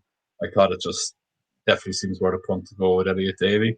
And he is a try scorer himself. He scores plenty of tries. It's not like it's not like an unlikely scenario that he's going to score 4 or 5 tries in this tournament, which I suppose is what you need. I did another few in there. I like the one where you basically back the final table of the competition. Mentioned in the article, I mean, I think all of the options on Paddy Power had England first, Italy sixth, and then you were kind of picking the rest in between. There might have been, a few alternatives with France winning or that sort of thing, but 40-1 had England top, Italy bottom, and then you were kind of deciding what else goes on there. So I think I went Ireland second, France third, and the basis for that is just that game is in Dublin between the two of those. I mean, I'd still expect Ireland to be winning their. Well, I mean, England will definitely give them a run in Dublin, but I'd expect Ireland to beat France in Dublin. And then, that doesn't guarantee that they're going to finish ahead of them, but, Ireland and France both play over in Twickenham. I think Ireland play England in Dublin. France also have to play England over in Twickenham. So, do you think that, so if you look at the Premier League this season, the big kind of thing is, the home advantage doesn't exist anymore without fans. So, like, if you look at the amount of home teams that have won, like, I think it's the lowest on record or something like that in the Premier League. Do you think that will have the effect in the Six Nations as well? I mean, there hasn't been enough games really to determine that. That I've seen. I haven't seen any massive sway in those stats. The Autumn Nations Cup and the end of the Six Nations, it did kind of play out as you would have expected, certainly from Ireland's perspective, where they won their home games and lost their away games. Like, so, it's definitely a factor. And actually, one of the bets I was going to say, rather than those sort of outright bets that are on that article, I was just, and it wasn't intentional on that basis at all, but I went in looking at the handicap bets, and I fancied Scotland plus 15 against England. Like, they drew there years ago. England are going to be a small bit rusty, so I just think there's value there. Scotland plus 15. Even the games, like, Scotland have won 6 of their last 8, but they lost by 7 points in Ireland in the Six Nations here. I think they lost at home by 7 points to England, so that they're not getting hammered really. 15 points there for them to lose by in Twickenham. I had Ireland -3 over in Wales, and I had France -21 in Italy. So I was actually backing the spread of the 3 away teams, which I guess kind of does go watchers. Cash cow just scored, sorry. Oh, offside, Gary. Was it offside? Offside. Oh, Yeah. no. Cash cow just scored. I would have celebrated that a few seconds ago, but I decided let's Well, go without. Well, Swansea are winning, Gary. I know, that's why I held in the Swansea goal, and I just couldn't hold in that one. I just flicked in. I was like, is it definitely offside? Because they're at VAR here. Yeah, it's offside. Well, he waved the way he looked like he knew it was offside, and the match is no longer suspended. So I would assume. Boo. Anyway, sorry about that, lads. No, you're grand. I mean, that was it, really. I was just saying the I was interested anyway. Don't worry. the 3 away spreads basically, and I'm looking at them again here. So Ireland have gone from -3 out to -4, and France have gone from -21 out to -23. So I guess what I backed, did have a bit of value there, or certainly it's what other punters are backing because those spreads are getting wider. Scotland have remained at +15, and I still think that's worth it. It's 7-1 for the 3 spreads. Anytime you're backing those 3 spreads, you're getting in around 7-1. So, again, it's kind of an interest bet for the weekend ahead of us. I was looking at first try scores in the Ireland-Wales game as well, and I'm not sure where I'm going to go there yet. But one that I was looking at was Robbie Henshaw. Let me just double check before I say it. Yeah, he's 22-1. Henshaw's been on good form lately, and I think Wales, their defence, their centre partnership isn't that strong in defence, so you could see it coming from there. All right, 22-1 isn't bad for Henshaw. Or another option would be Sexton is 33-1. I could just see him getting a try as well on Sunday. So yeah, that's all I have so far for the weekend. But yeah, the full list of the outright bets is on the Sports Rundown website, just in the Six Nations preview. Yeah, I liked some of your best that you put in there. Especially, I thought the finish in the correct order was a good one. It's never a bet I'd ever even considered.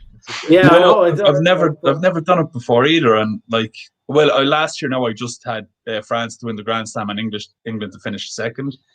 I think France to win the Grand Slam was 14-1, and then to add in England to finish second, put it up to 40-1. And I just thought, for when you looked at the fixtures, it was so likely if France did do the Grand Slam, there was no reason that England weren't going to finish second. If France didn't do it, England were going to win it. If they did do it, England were going to finish second. And it is how it unfolded that, other than France losing to Scotland, that's how it would have happened. What would that have been for France to win and England to come second with no Grand Slam? I didn't see it available at the time. But yeah, so I don't know. I mean, it probably would have been a bit lower, all right. But if France were going to win, that was the other reason. I was looking at France for the championship.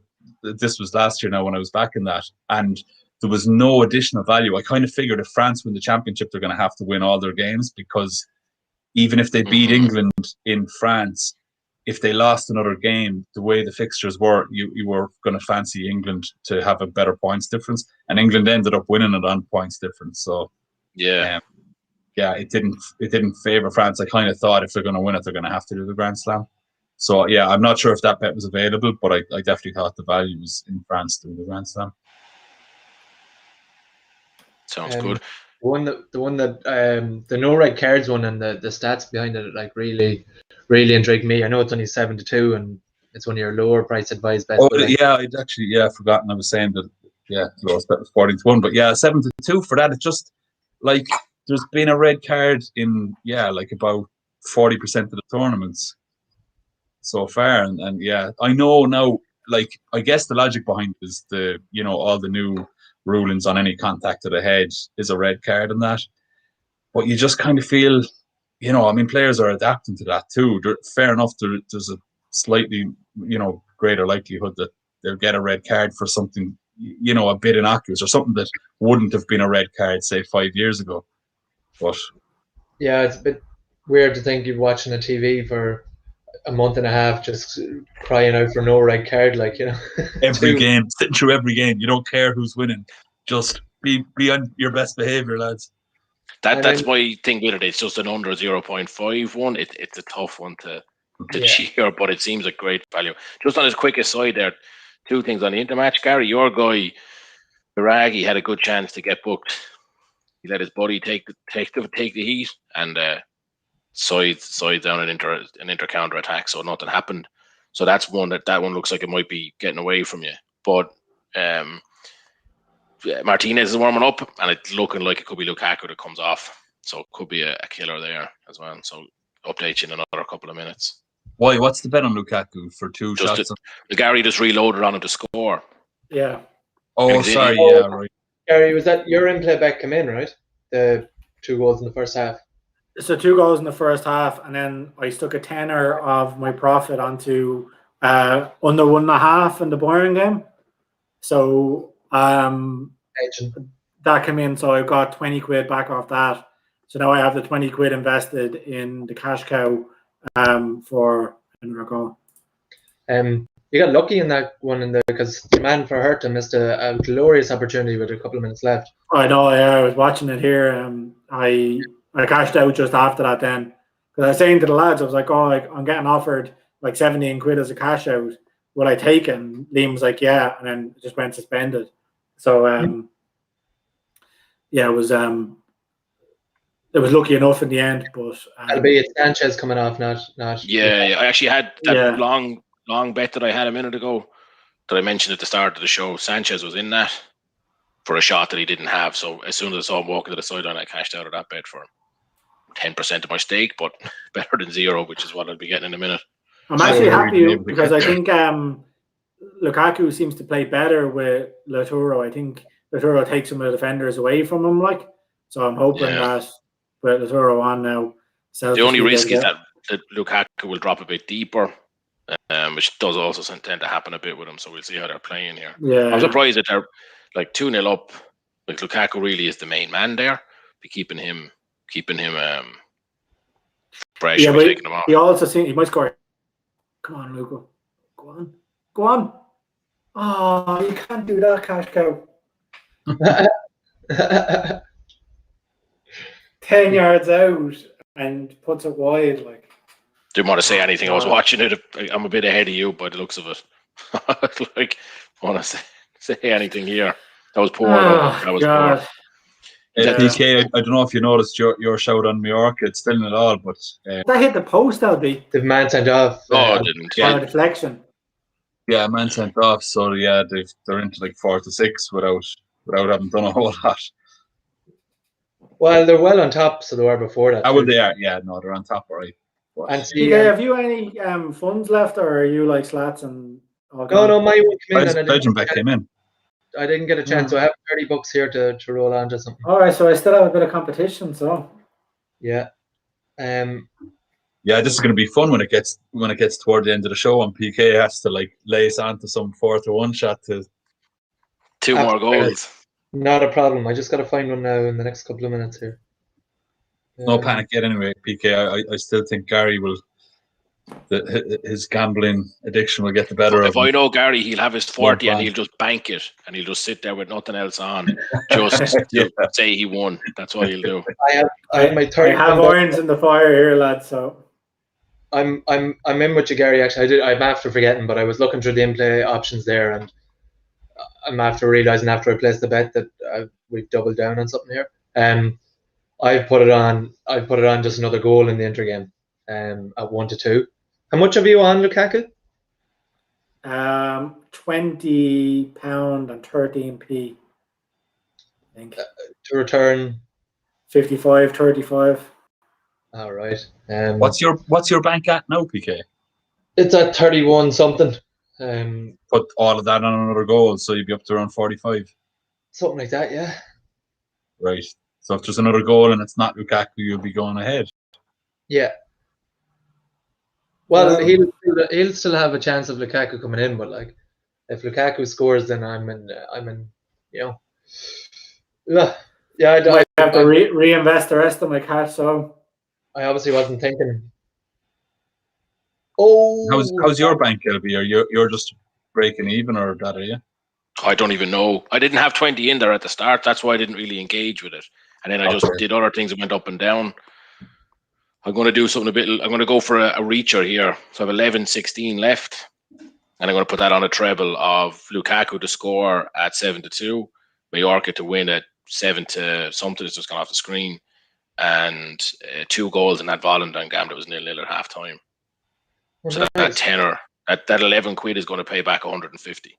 So if it comes in, I'll be delighted. Would be some turnaround. Yeah. Well, not really bad. I had 15 at the start of the show, and now I have 11. So I didn't do too badly. I think I won 3 bets and lost 4. So all very small stakes and just things that were happening. So not too bad. But I didn't really want to engage and start chasing from step one.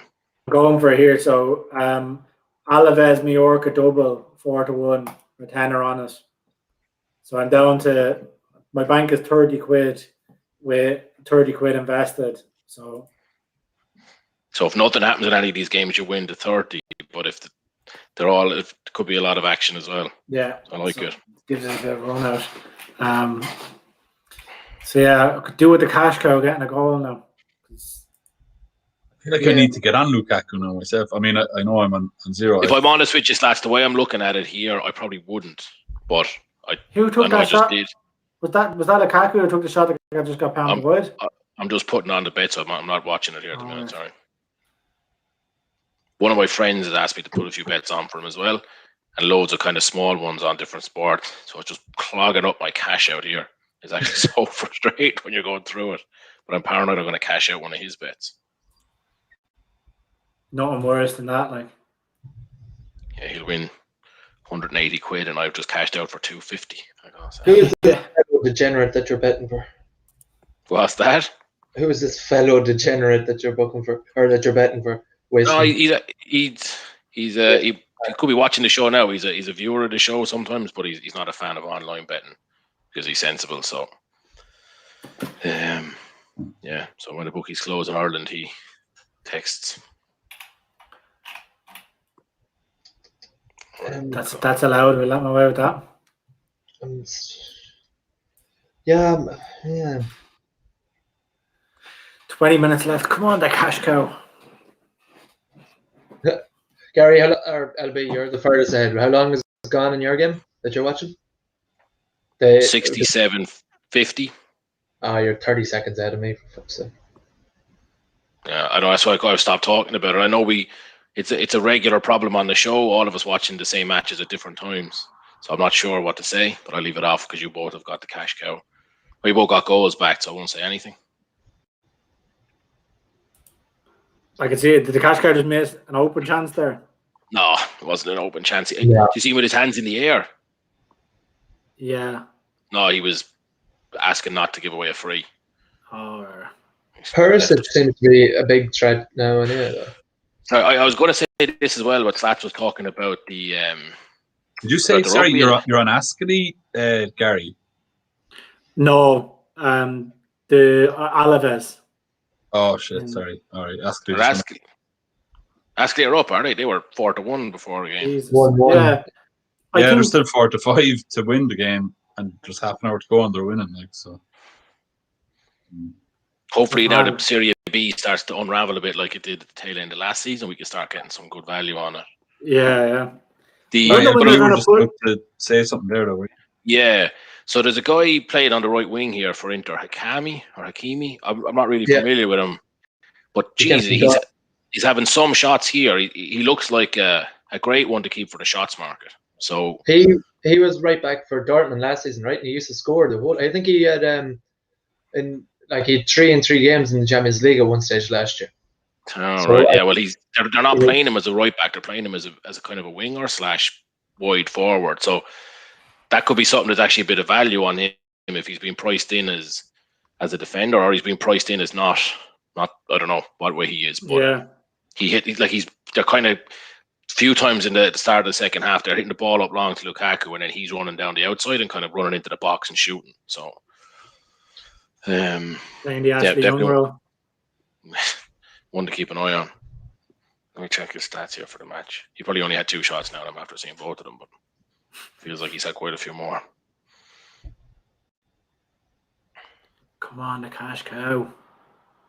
For anybody who doesn't know, the cash cow is Romelu Lukaku. Just in case we've any new viewers that are wondering why we keep going on about this cash cow. He's one of so many. It's an absolute term of endearment as well, in case anyone is Yeah. unsure. He's one of so many bets over the last couple of years that we've given him that honour. Yeah, and he's still one outstanding with Opta that we have yet to resolve. Well, I suppose it's dead in the water, but I'd like to pretend that it still has a chance. I'll take that to the grave with me. Emailing them weekly. Get removed from being on. You know those people who harass people online and get their social media accounts removed or blocked. That'll be Gary soon enough now. Hounded up to Joe.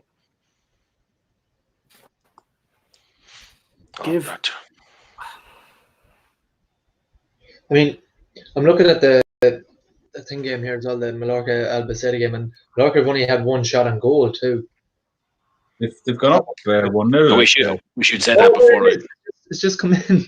I was waiting for another goal in this game to get on Mallorca in that, though, all the same. Well, it was one of the considerations. But who's got them back?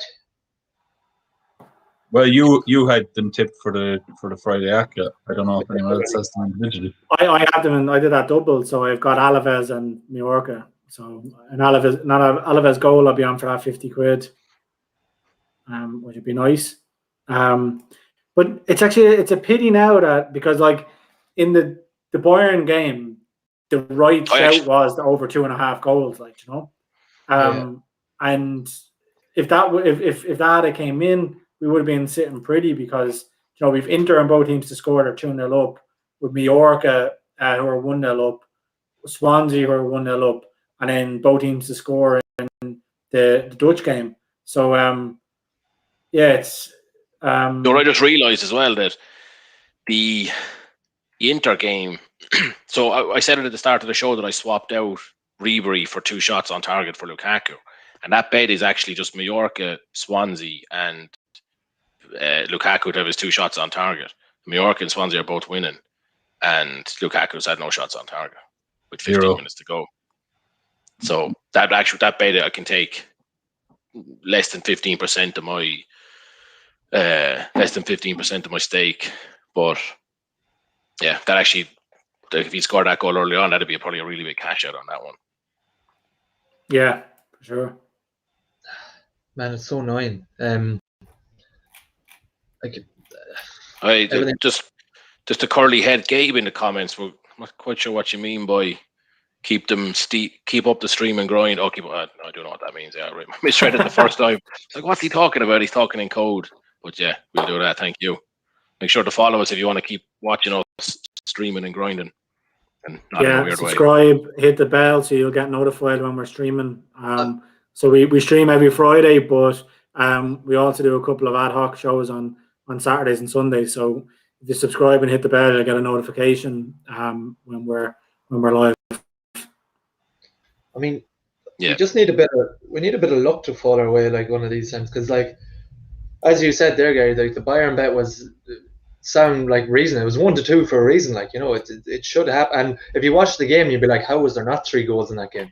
And then, but a missed penalty, like a glorious 1-on-1 missed. There's a few good saves. So it's actually frustrating now that it didn't come in, but I'm happy enough to be ticking along with my roller profit. So I just can't believe Lukaku now. I forgot I had that other one on, that treble from the start of the show, and he's like that. The one that we said in the first half, Gary, when Alexis lifted it into the box and he just headed it over. That was a game changer. I'm actually very unhappy now with that. The corner for the lack of yellow card for Andre Ayew is frustrating me, because like I've been doing that same game multi again once the Buendia wasn't starting, so I had Andre Ayew Swansea on over 10 corners, it's 28-1. So if IU had the card, basically I'd just be waiting on the corners now. So we still have like a profit of a cash out, but I'd say I probably would have been sitting on 100 quid of a cash out rather than I'm sitting on like 25 at the minute. So frustrating. But I said good to have irons in the fire still with some time to go. So Do you know Inter? Are you any of you watching this Inter match? Yeah. They're going for it here, so like they're still plugging away. And what's getting me is like that front three just bombing it up and down the pitch. Like I'd be more inclined. I don't know, maybe just watching too much Serie B lately, but I suppose they're not shutting up shop but just kind of wrapping them all up. You know, it's a funny season. They're still in Europe. Their games are going to be coming thick and fast for them. Do you know? Do you really want to? To be honest, I haven't really seen Inter play like that in any games I've watched them. They've kind of just been like, going home.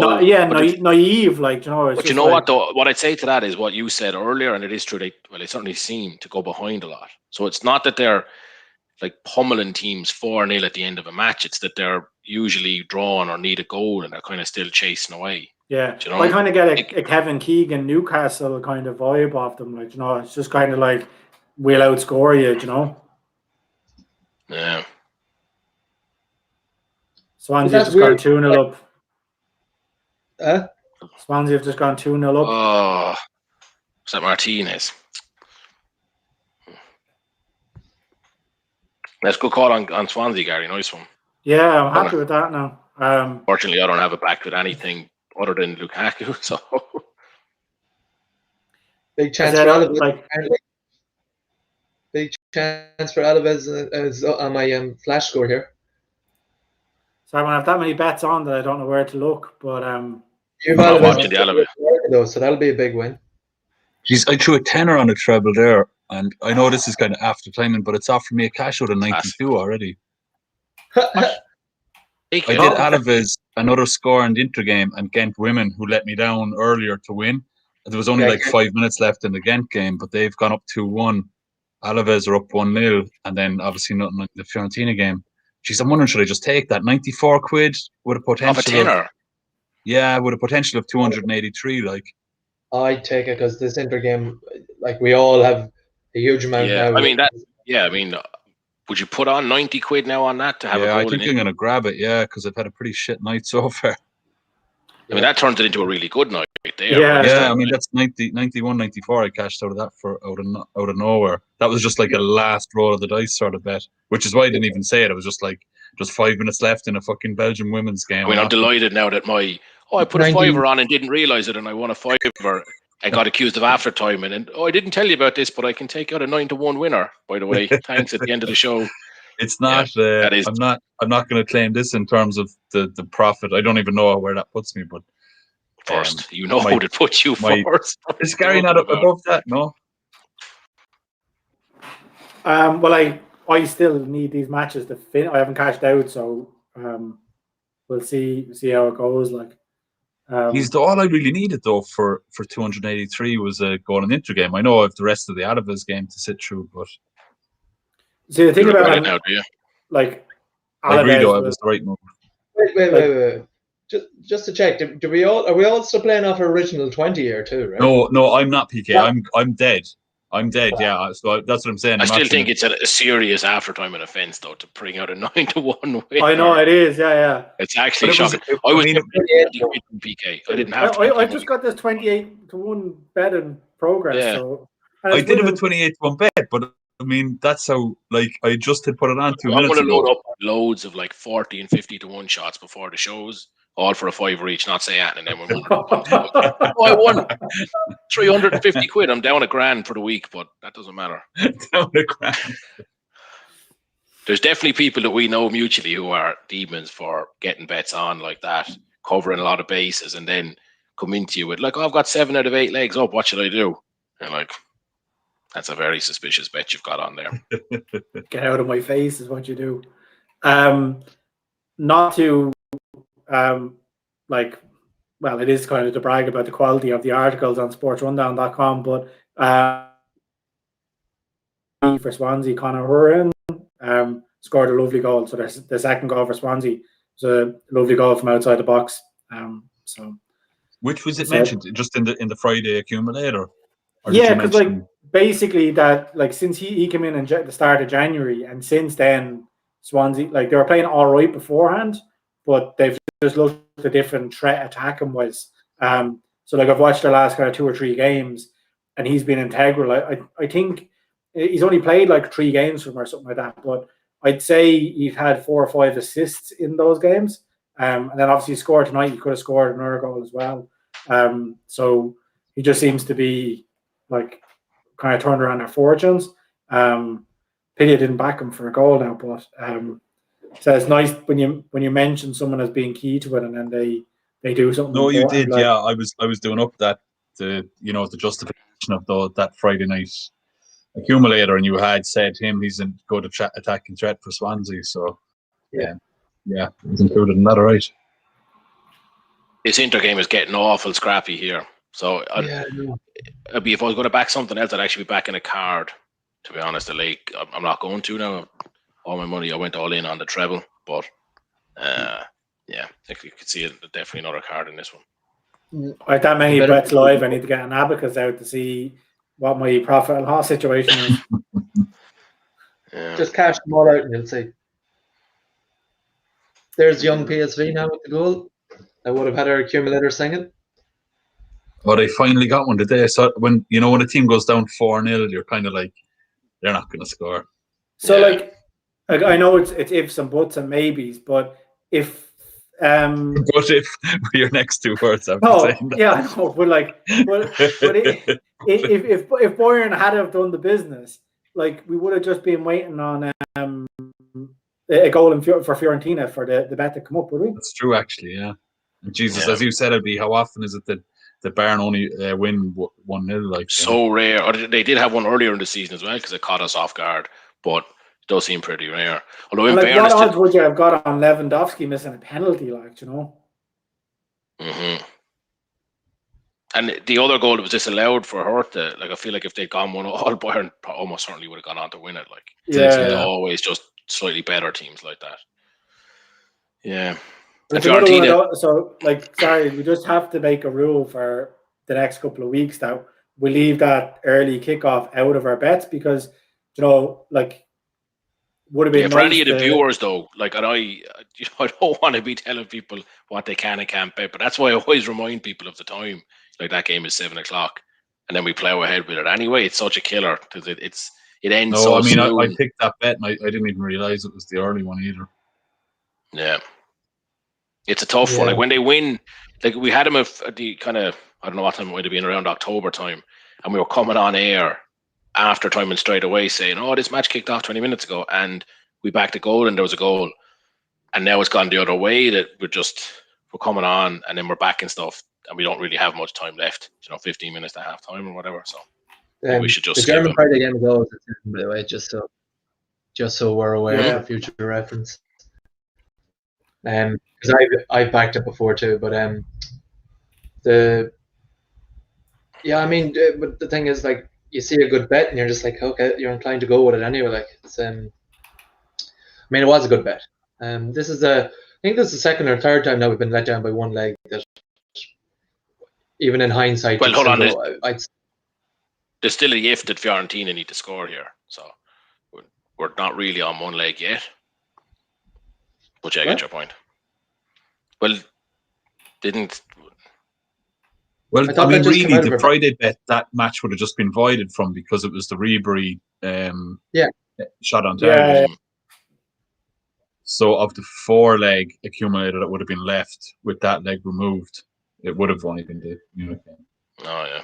But then I know what you're saying, you would have adjusted bet of because a minute ago somebody said, if Fiorentina did the business and Bayern. Yeah, no, so that was me confusing things because I couldn't get on the Ribery shot on target, so I did the Inter and both teams to score, which was kind of the secondary tip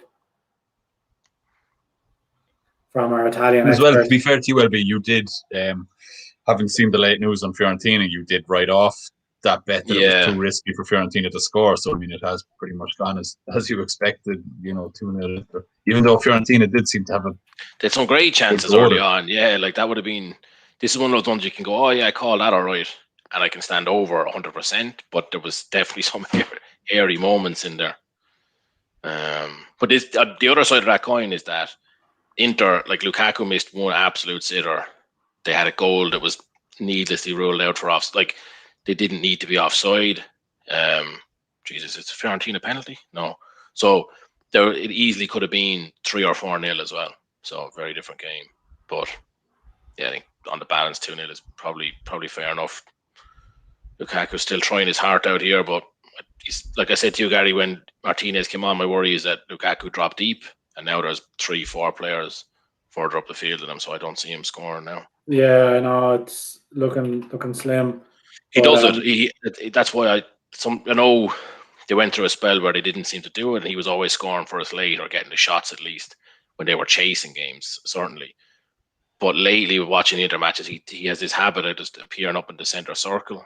And when you're looking for something in the last few minutes, it's is that like a tactic just to kind of nearly? I don't know. Is it a tactic or is it a habit? He's just couldn't be kind of arsed anymore. He's just kind of getting the ankles kicked off him by shady centre backs. He just stays away from them. Did you see? Is anyone watching him actually see the clip of Conte going absolutely mental on the phone? That was gas. Yeah. Why is he up in the suspended? I suppose. Yeah, I missed that myself. I don't really follow that side. I'm shouting into the microphone that obviously goes to the sideline. Oh yeah, absolutely raging about it. So that reminded me of, I forget the movie with them. Oh my god, I forget the name of the actor as well. So it's going to be an awful story, but Tom Cruise, when is it American That's Made? The actor you forgot the name of. Oh, yeah, is it the movie called American Made, where he's like he's roaring into the phone. Is that the rugby one? Is that? Yeah. That's what Conte looked like there. Oh, Fiorentina. Oh. We just want the cash cow now, and the lads in Spain to hold out. But this is what I'm saying about the like the Bet365 cash outs, right? So like I put a tenner on to win 50 on the Alavés and Mallorca double, and it's been stuck at 38 quid cash out for the last 10 minutes. So it's gone from like 65 minutes to 75 minutes. And my cash out hasn't moved, even though both teams are 10 minutes closer to victory, because I've been sitting here going, if it goes over 40, I'll think about cashing, but it just hasn't gone close to 40. Like it's just now by the time it goes over 40, it'll be so close to the end of the games, it'll be like, fuck that, I'm going to hang on for my... Exactly, and then there's a 90th minute equaliser and you're cursing. They definitely do those cash outs to their advantage. Like, if it's... They either undercut you, or like the ones that we said where it's like a really good chance of winning. If you get a good cash out off, you're like, all right, they're trying to actually get me out of this bet here. Yeah. Always to their advantage. That's what. Like it's the same like with the algorithms that build the cash out. Like they're all built with the 10% or something, whatever, like in their favor again, right? By you cashing out in it, or even more. There goes the cash cow. So yeah. I'm surprised he didn't go sooner, to be honest. Rest him. Yeah, I just don't know why he didn't go. Like there was, all the bets are gone as well. So, is anyone left alive? Oh, not PK. No. I just need a goal, but it's not happening either. Fuck it! Why did I go into that game? That was so stupid of me. It did look good for a moment, in fairness. I was looking around, but then it was the best value I could find. Yeah. Screw it. If there wasn't a competition on, I'd be tempted to go for Lecce to draw. They're like 3-1, I think, for a draw now. About 10 minutes left in that game. If I had any disposable cash in my account, I might do it. I'm just putting a 10 or 11 on a goal in that Volendam Excelsior game. There does tend to be a lot of late goals in that league. It's just shy of evens, like, for a goal there. How long is left, Slas? There's 10 minutes. Well, so more than 10. There's 13 minutes left. Like, so, you know, a reasonable amount of time follow to you in go. on that. Like, So. both sides have had 5 shots on target each. There's been 12 shots off target between them. Like, so. Were you watching the Lecce game, Gary? Like, is there actually a reason, or you just fancied them because they were favourites at the start? I was watching it. They were on top there, so like they were on top without really creating anything, if you know what I mean. But yeah, I'm gonna go. I've gone 15 on another goal in Lecce and another goal in Volendam. So, or I call them Volendam. So 15 wins 50, 52. I think I'll follow in on the Dutch one anyway. Jeez, the other game had 6 goals. Oh my god! A win on the Dutch one. Go in. Sorry, win. Sorry, my bad. And for full transparency, I'm cashing out of my Spanish bet. So did it get over the 40? Did it? Yeah, I got to. You know, you're never too sure what you got until you check your account. Like, so let me go in here and check the history. I have no idea how many bets you have on there, so yeah, I feel it. So I got back £40.45. So that's nice. 55, 35 plus 4. So that's 95. So 96 quid, let's say, minus 20. So 76 quid. So 56 quid profit for the night so far. And then I have 15 reinvested in a goal in Serie B and a goal in the Dutch game. Nice. 15 of that 56. 15 of the 70 invested. So it'll be either be 120 profit. No, sorry, it'll either be 100 profit or 35 profit. 35 profit, yeah. It's more than me. You win. Because I'm not getting a goal here, that's for sure. That match did start to get real scrappy, didn't it? Fuck. Keepers just after making an absolute world-class save in Lecce. It was like unbelievable header. A guy had a header from about 20 yards and like the edge of the 18-yard box, but got really loads of pace behind it, and it was going in the bottom corner, and the keeper just pulled it out of the bottom corner. Oh. I hate those. Like, I think actually the worst. The Dutch game has gone suspended. Yeah, I think there's a goal there. Yeah, there is goal Excelsior. Oh yeah. Go on the Excelsior. Oh fuck, that would have been the 50 quid in if the keeper had straight there. Like, boom, boom. Yeah. That would have been so nice. The stress of it. Like, you can't give out after having a bit of luck all night. Like, but you know, where's my fucking... I was gonna say, remember at the very end, I don't know, was it the end of the season or the sort of the lockdown or whatever was happening, and we were doing the original kind of rendition of this stream, and it was the Deportivo La Coruña game. Remember that? And we few bets. Oh, I was going to pay 800 and something quid back. That referee, the bastard. Blew it up. You weren't around for that one, PK. He blew it up early on us.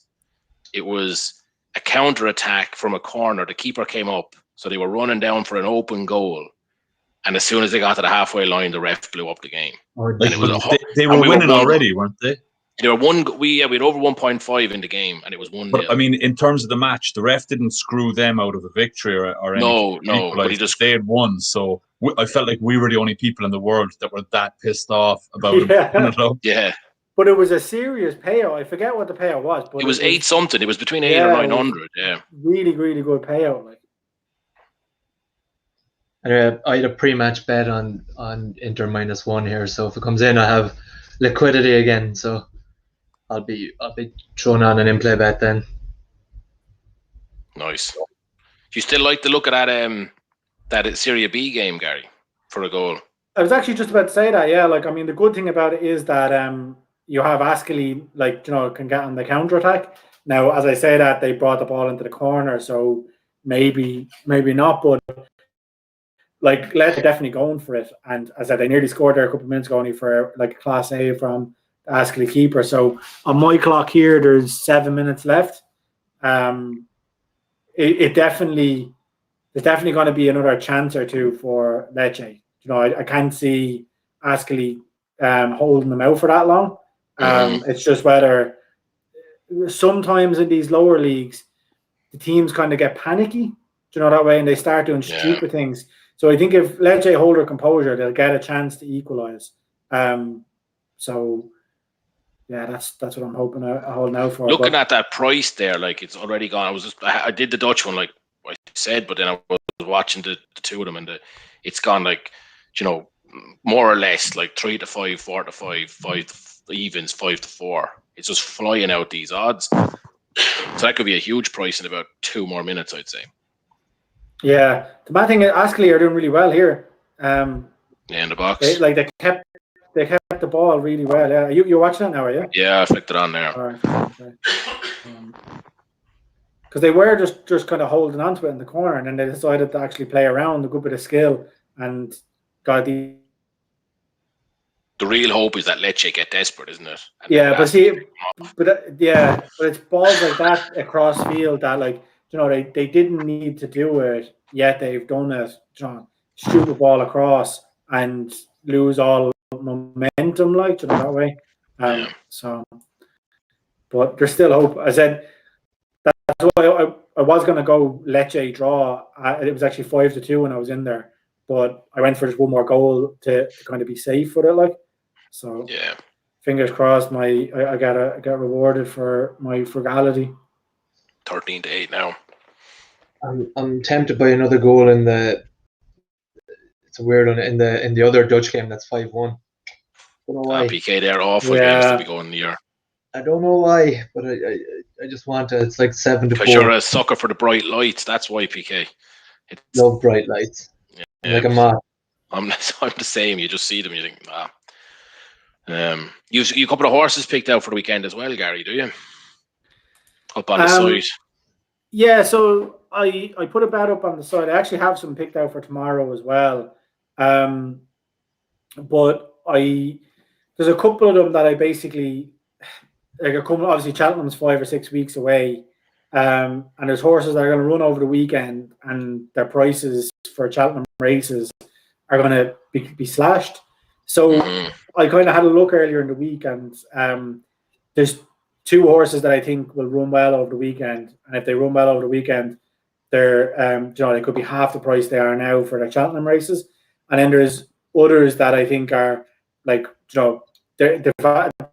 value is they're the right price, but I think they'll win. So basically, did a fourfold of I'll start with the obvious ones, like Albion Photo to win the Gold Cup. So he won the last 2 years.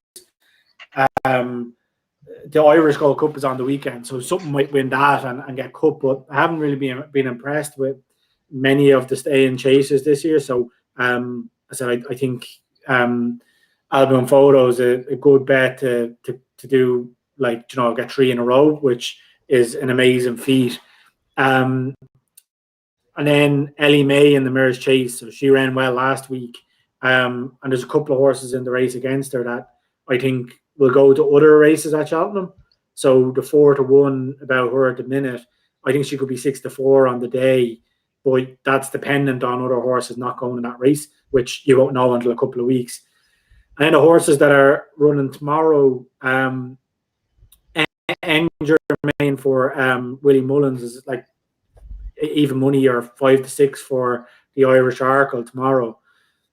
If he wins that and wins it well, like he's kind of expected to do, I think his price will half in the Arkle market for Cheltenham. So I just had to take the 11-2 about him. And then probably the outsider of it is Abracadabras. So Abracadabras should have won the Supreme last year. Ran well in the Grade 1 earlier on in the year, won it. Then flopped over Christmas. But a lot of Gordon Elliott's horses over Christmas were running badly.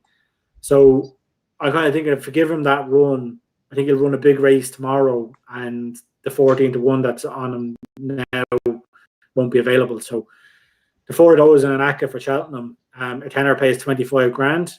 And I said, like, at 4 o'clock tomorrow, it could be money down the drain.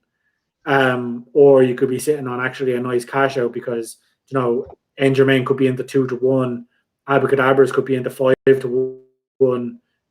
So, you know, all of a sudden you're looking at, you know, decent low value or low odds teams or low odds horses. So, yeah, that was the angle I kind of played at just from around this time of the year when I like to have the anti-post bets like, you know. I was going to say, those kind of anti-post bets, and the way you described those races certainly sounds like it is that it's very hard to see the prices going the other way. Do you know what I mean?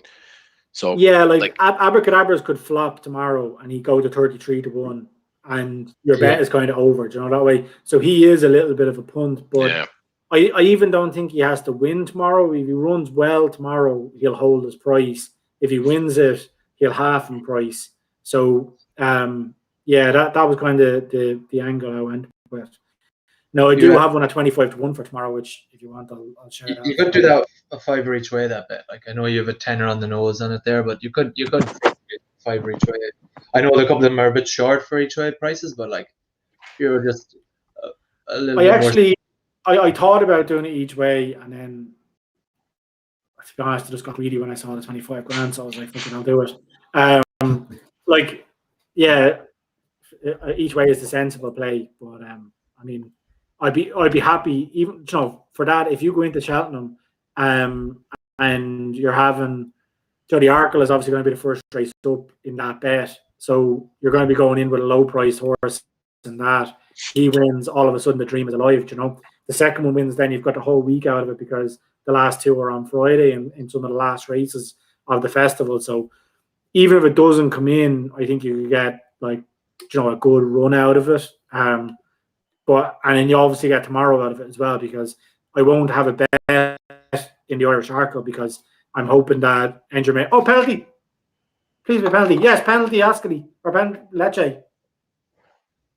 Keeper's going to send it off. I think no, he's not yellow card for keeper, but penalty.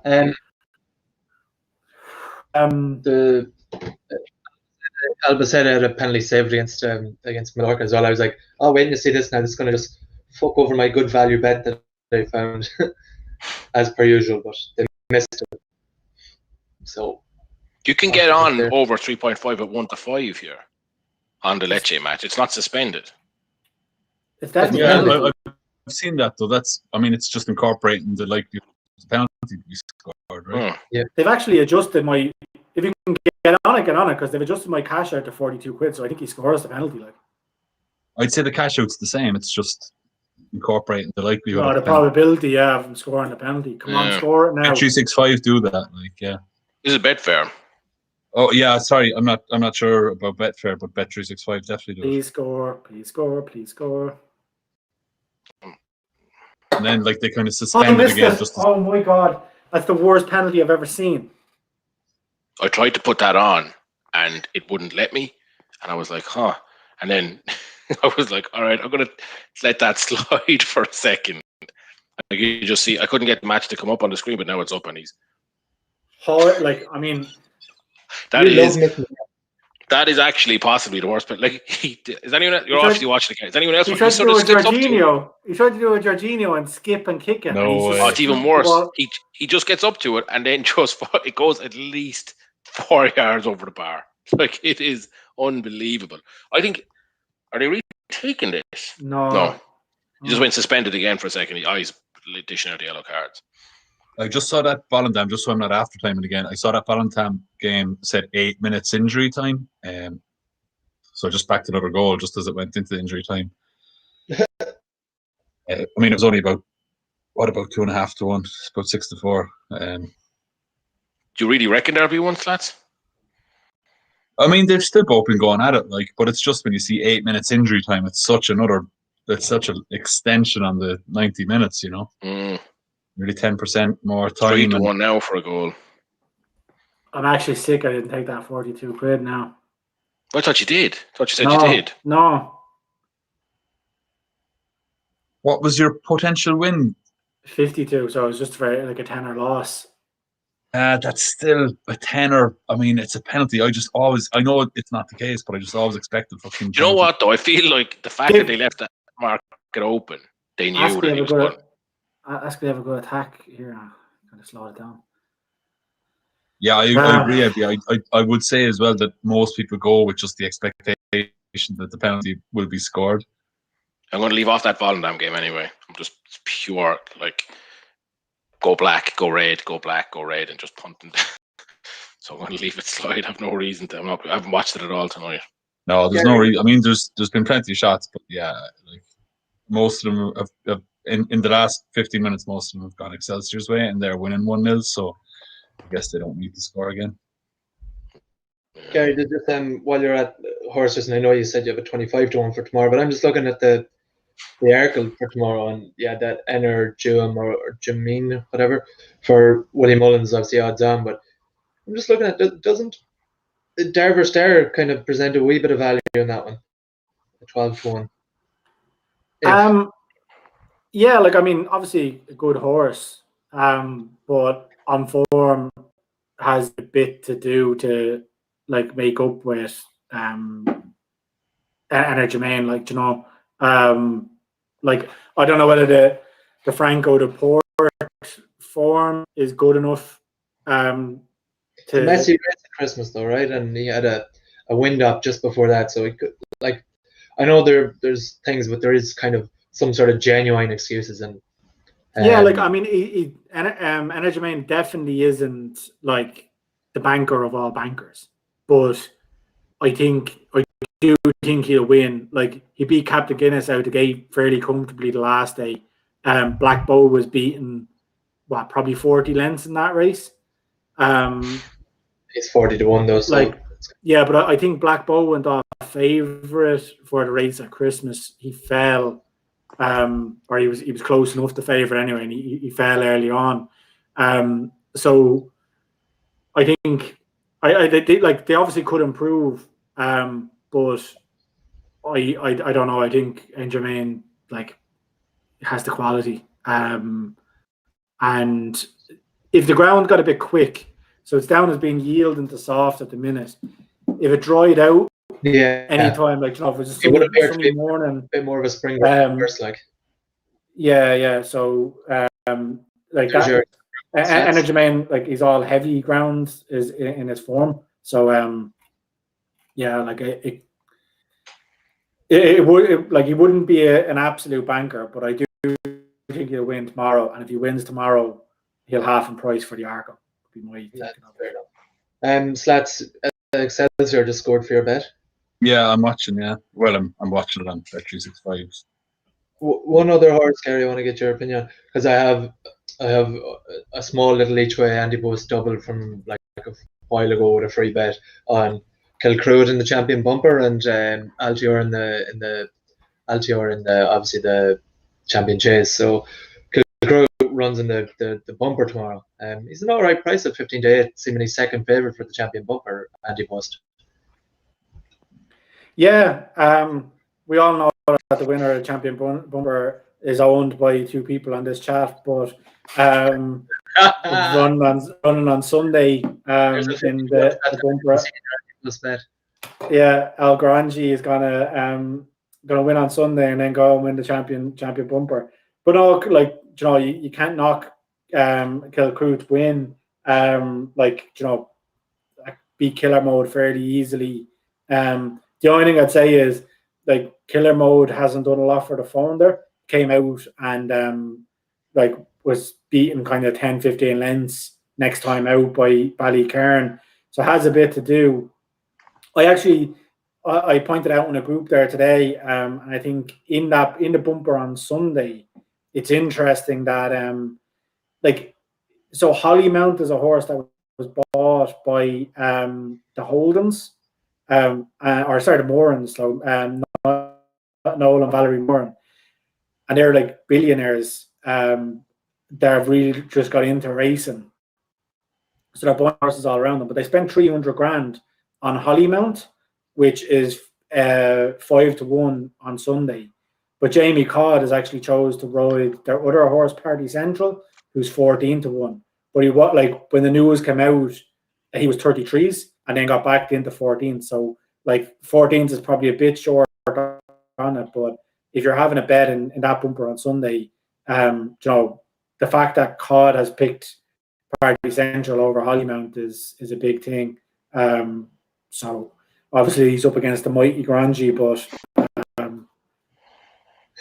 that's it. But yeah, in Kilcruit, if I like, not to slate your bet, but if I'm being totally honest, I wouldn't think it would win the champion bumper, and I wouldn't think that Altior is going to come back and win the champion chase either. But I mean, both of them will get to Cheltenham, and both of them will run, so you'll get a run for your money, like, you know, that way. Yeah, obviously with the bumper as well, like it's you know, a lot of unexposed horses, so it's, you know, a bit of a guessing game at the best of times. But yeah, no, it's just I watched that, you know, the Up for the Ante podcast thing. Yeah. I just plucked him out of there a few weeks ago and threw him in with Altior, and when they were decent value, so it's just a little anti-bus bet. So I just seen he's running tomorrow. What's your feeling about Grangy for Sunday?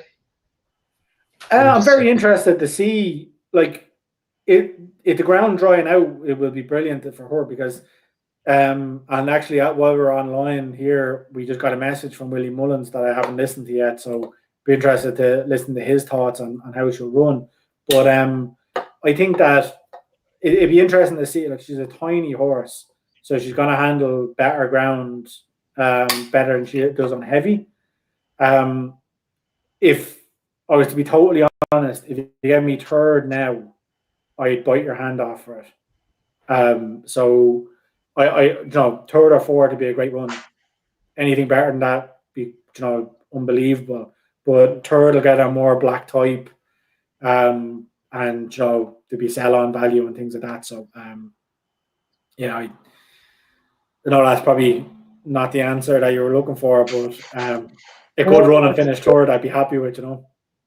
It's Willie Mullins has 4 in that race. I'm just looking at it, so it's a bit of a fact finding mission too, anyway. So with regards to what he has in the stable, I think so. Yeah, oh, that's it. Like, I mean, he's any, like, you know, any amount of these bumper horse. He could send 7 or 8 to the bumper, and it could be the top 7 or 8 in the betting, like, you know, that way. Yeah. Sure, even in Grangy's rate, Take T, who's been bought by JP McMahon, is like, it looked like a brilliant horse as well. So there's any amount of them. It's hard to join the form lines on that. But anyway, the 25-1 winner has now become a 33-1 winner, because it's drifted while we've been on this session. And I'm putting this out there. Myself and Liam are in a competition, Timper competition tomorrow. So I'm putting this out there on the basis that Liam doesn't rob it and use it in that to beat me. But in the 350, I think I comfortably beat you last time, Gary, so don't worry about it. Well, okay. In the 350 tomorrow, Leopardstown, it cleared a bit Bofu. So it's 33-1. Ren and the Johnny Henderson chase at Cheltenham last year, off a mark of 149, finished second, got put up to 153 after that. So it chase rating is 153. He runs over hurdles tomorrow off mark 135 and has a £7 claimer aboard. So, you know, technically he's running off 128. So, you know, whatever that is, £25 below his chase mark, he should have a decent chance. And if you look, I actually backed him over Christmas because I had a similar kind of reasoning. You know, he was running off 135 then, and he came into the race very well. He's like, the jockey ran him wide all the way around, kind of came swinging 2 out, and then just didn't find anything towards the end. So I'm hoping that that's because Gordon Elliott's horses were kind of out of form. There seemed to be a bug going around the yard. And I think that's in my article on Sports Rundown about Abacadabras as well. Like, he scoped dirty after the race, which anybody who doesn't know what that is basically they do a kind of similar to a COVID test, to stick a swab up their nose, and it came out with, like, you know, phlegm or whatever on it. So when they do that, the horse kind of is sick, and it's put down as an excuse. So a lot of Elliott's had that kind of problem over Christmas, and I think if Ekler de Bofu is fully fit and back to its form for Cheltenham last year, 33 is a massive price. So there's some £7 claimer on it that I've never heard of before. It's an amateur, right, Mr. Gainford? Gainford, yeah, but that's it. Like, I mean, these amateurs, they need to get their experience from somewhere. Grangie or Jupiter, who's sitting behind me in a picture here, had a £7 claimer on him when he won at Lingfield last year. So I don't mind the claimers. Now, obviously, if you go into a tight finish, you lose out. But I suppose the £7 should more than make up for that, I think. And in a lot of these races, you can get like 5 places and things like that. So it's a big. Betfair actually have 6 places, Gary, for this race. Oh, really? Yeah. So I mean, that's great. And are they 33s? Yeah, 33, 6 places. That's decent. I'm actually just going to go into Bet365 here and see what is at Bet365. It's only 25 at 4 places on my Bet365. I'll have a look here. So maybe back them with Betfair anyway. You're getting those extra places and obviously the extra value as well. But yeah, I said, like, I mean, those races are obviously tough to win, but that price you can take, especially with those places, take a stab in the dark, like, you know. Yeah. Regards to the Dublin, is that your best bet of the weekend? Regards to the Racing Festival, or? It's the one I've put the most analysis into, if that's your question. The question is the same thing, I suppose. Yeah. No, like I think there's a few. So like Fakiria tomorrow at a big price as well. Fakiria's 11-1 in the first race tomorrow. If they go a fast pace up front, I think he's got a chance. The favourite would be hard to beat there, but I think he has a chance. I think that, as I said, Enna Germain, I think will win. I won't have a bet in the champion hurdle because I'll be looking at Abacadabra, so he'll be my bet there, if you know what I mean. Like, a bet without having a bet. Aromax is interesting in the 245, the Madison handicap, but I haven't really gone through it in too much detail. But yeah, of tomorrow, I'd say Eclair de Bofu would be the one I'm most looking forward to seeing anyway. Him and Abacadabras. Yeah, good value too. So 25-1, can't complain if that wins. Yeah, I think that's yeah. But look, questions. Yeah, we'll wrap it up there. So, guys, thanks for tuning in. It was a pretty good show for a couple of the Sports Rundown studio team, especially one of them who's actually stepped off air now. He's not available for a slagging, but he did hit us with a 9-1 after timer that I will hold on to for a while. There's some pretty good bets for the weekend there, actually. So actually, plenty to take down. I actually was writing them down myself to make sure I don't forget. You know, yeah, and obviously the Chiefs aren't going to lose, so you can bet whatever you want. Well, and look out for our socials because we might be back on Sunday for a Super Bowl special. So that time to be decided, but keep an eye on that. Yeah, that'll be on Twitter before anything happens. Remember, if you've enjoyed the show, subscribe, like on Facebook, give us a follow on Twitter, and keep monitoring sportsrundown.com for the bets that we're putting on. Yep. Thank you, and good night.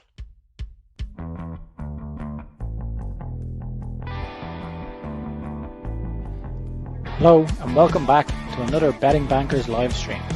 We're here to discuss all things sports gambling related, with a focus on soccer, horse racing, NFL, and NBA. We share our bets before the event starts, and then we monitor the progress as the action happens. Let's get cheering on those winners and making some money.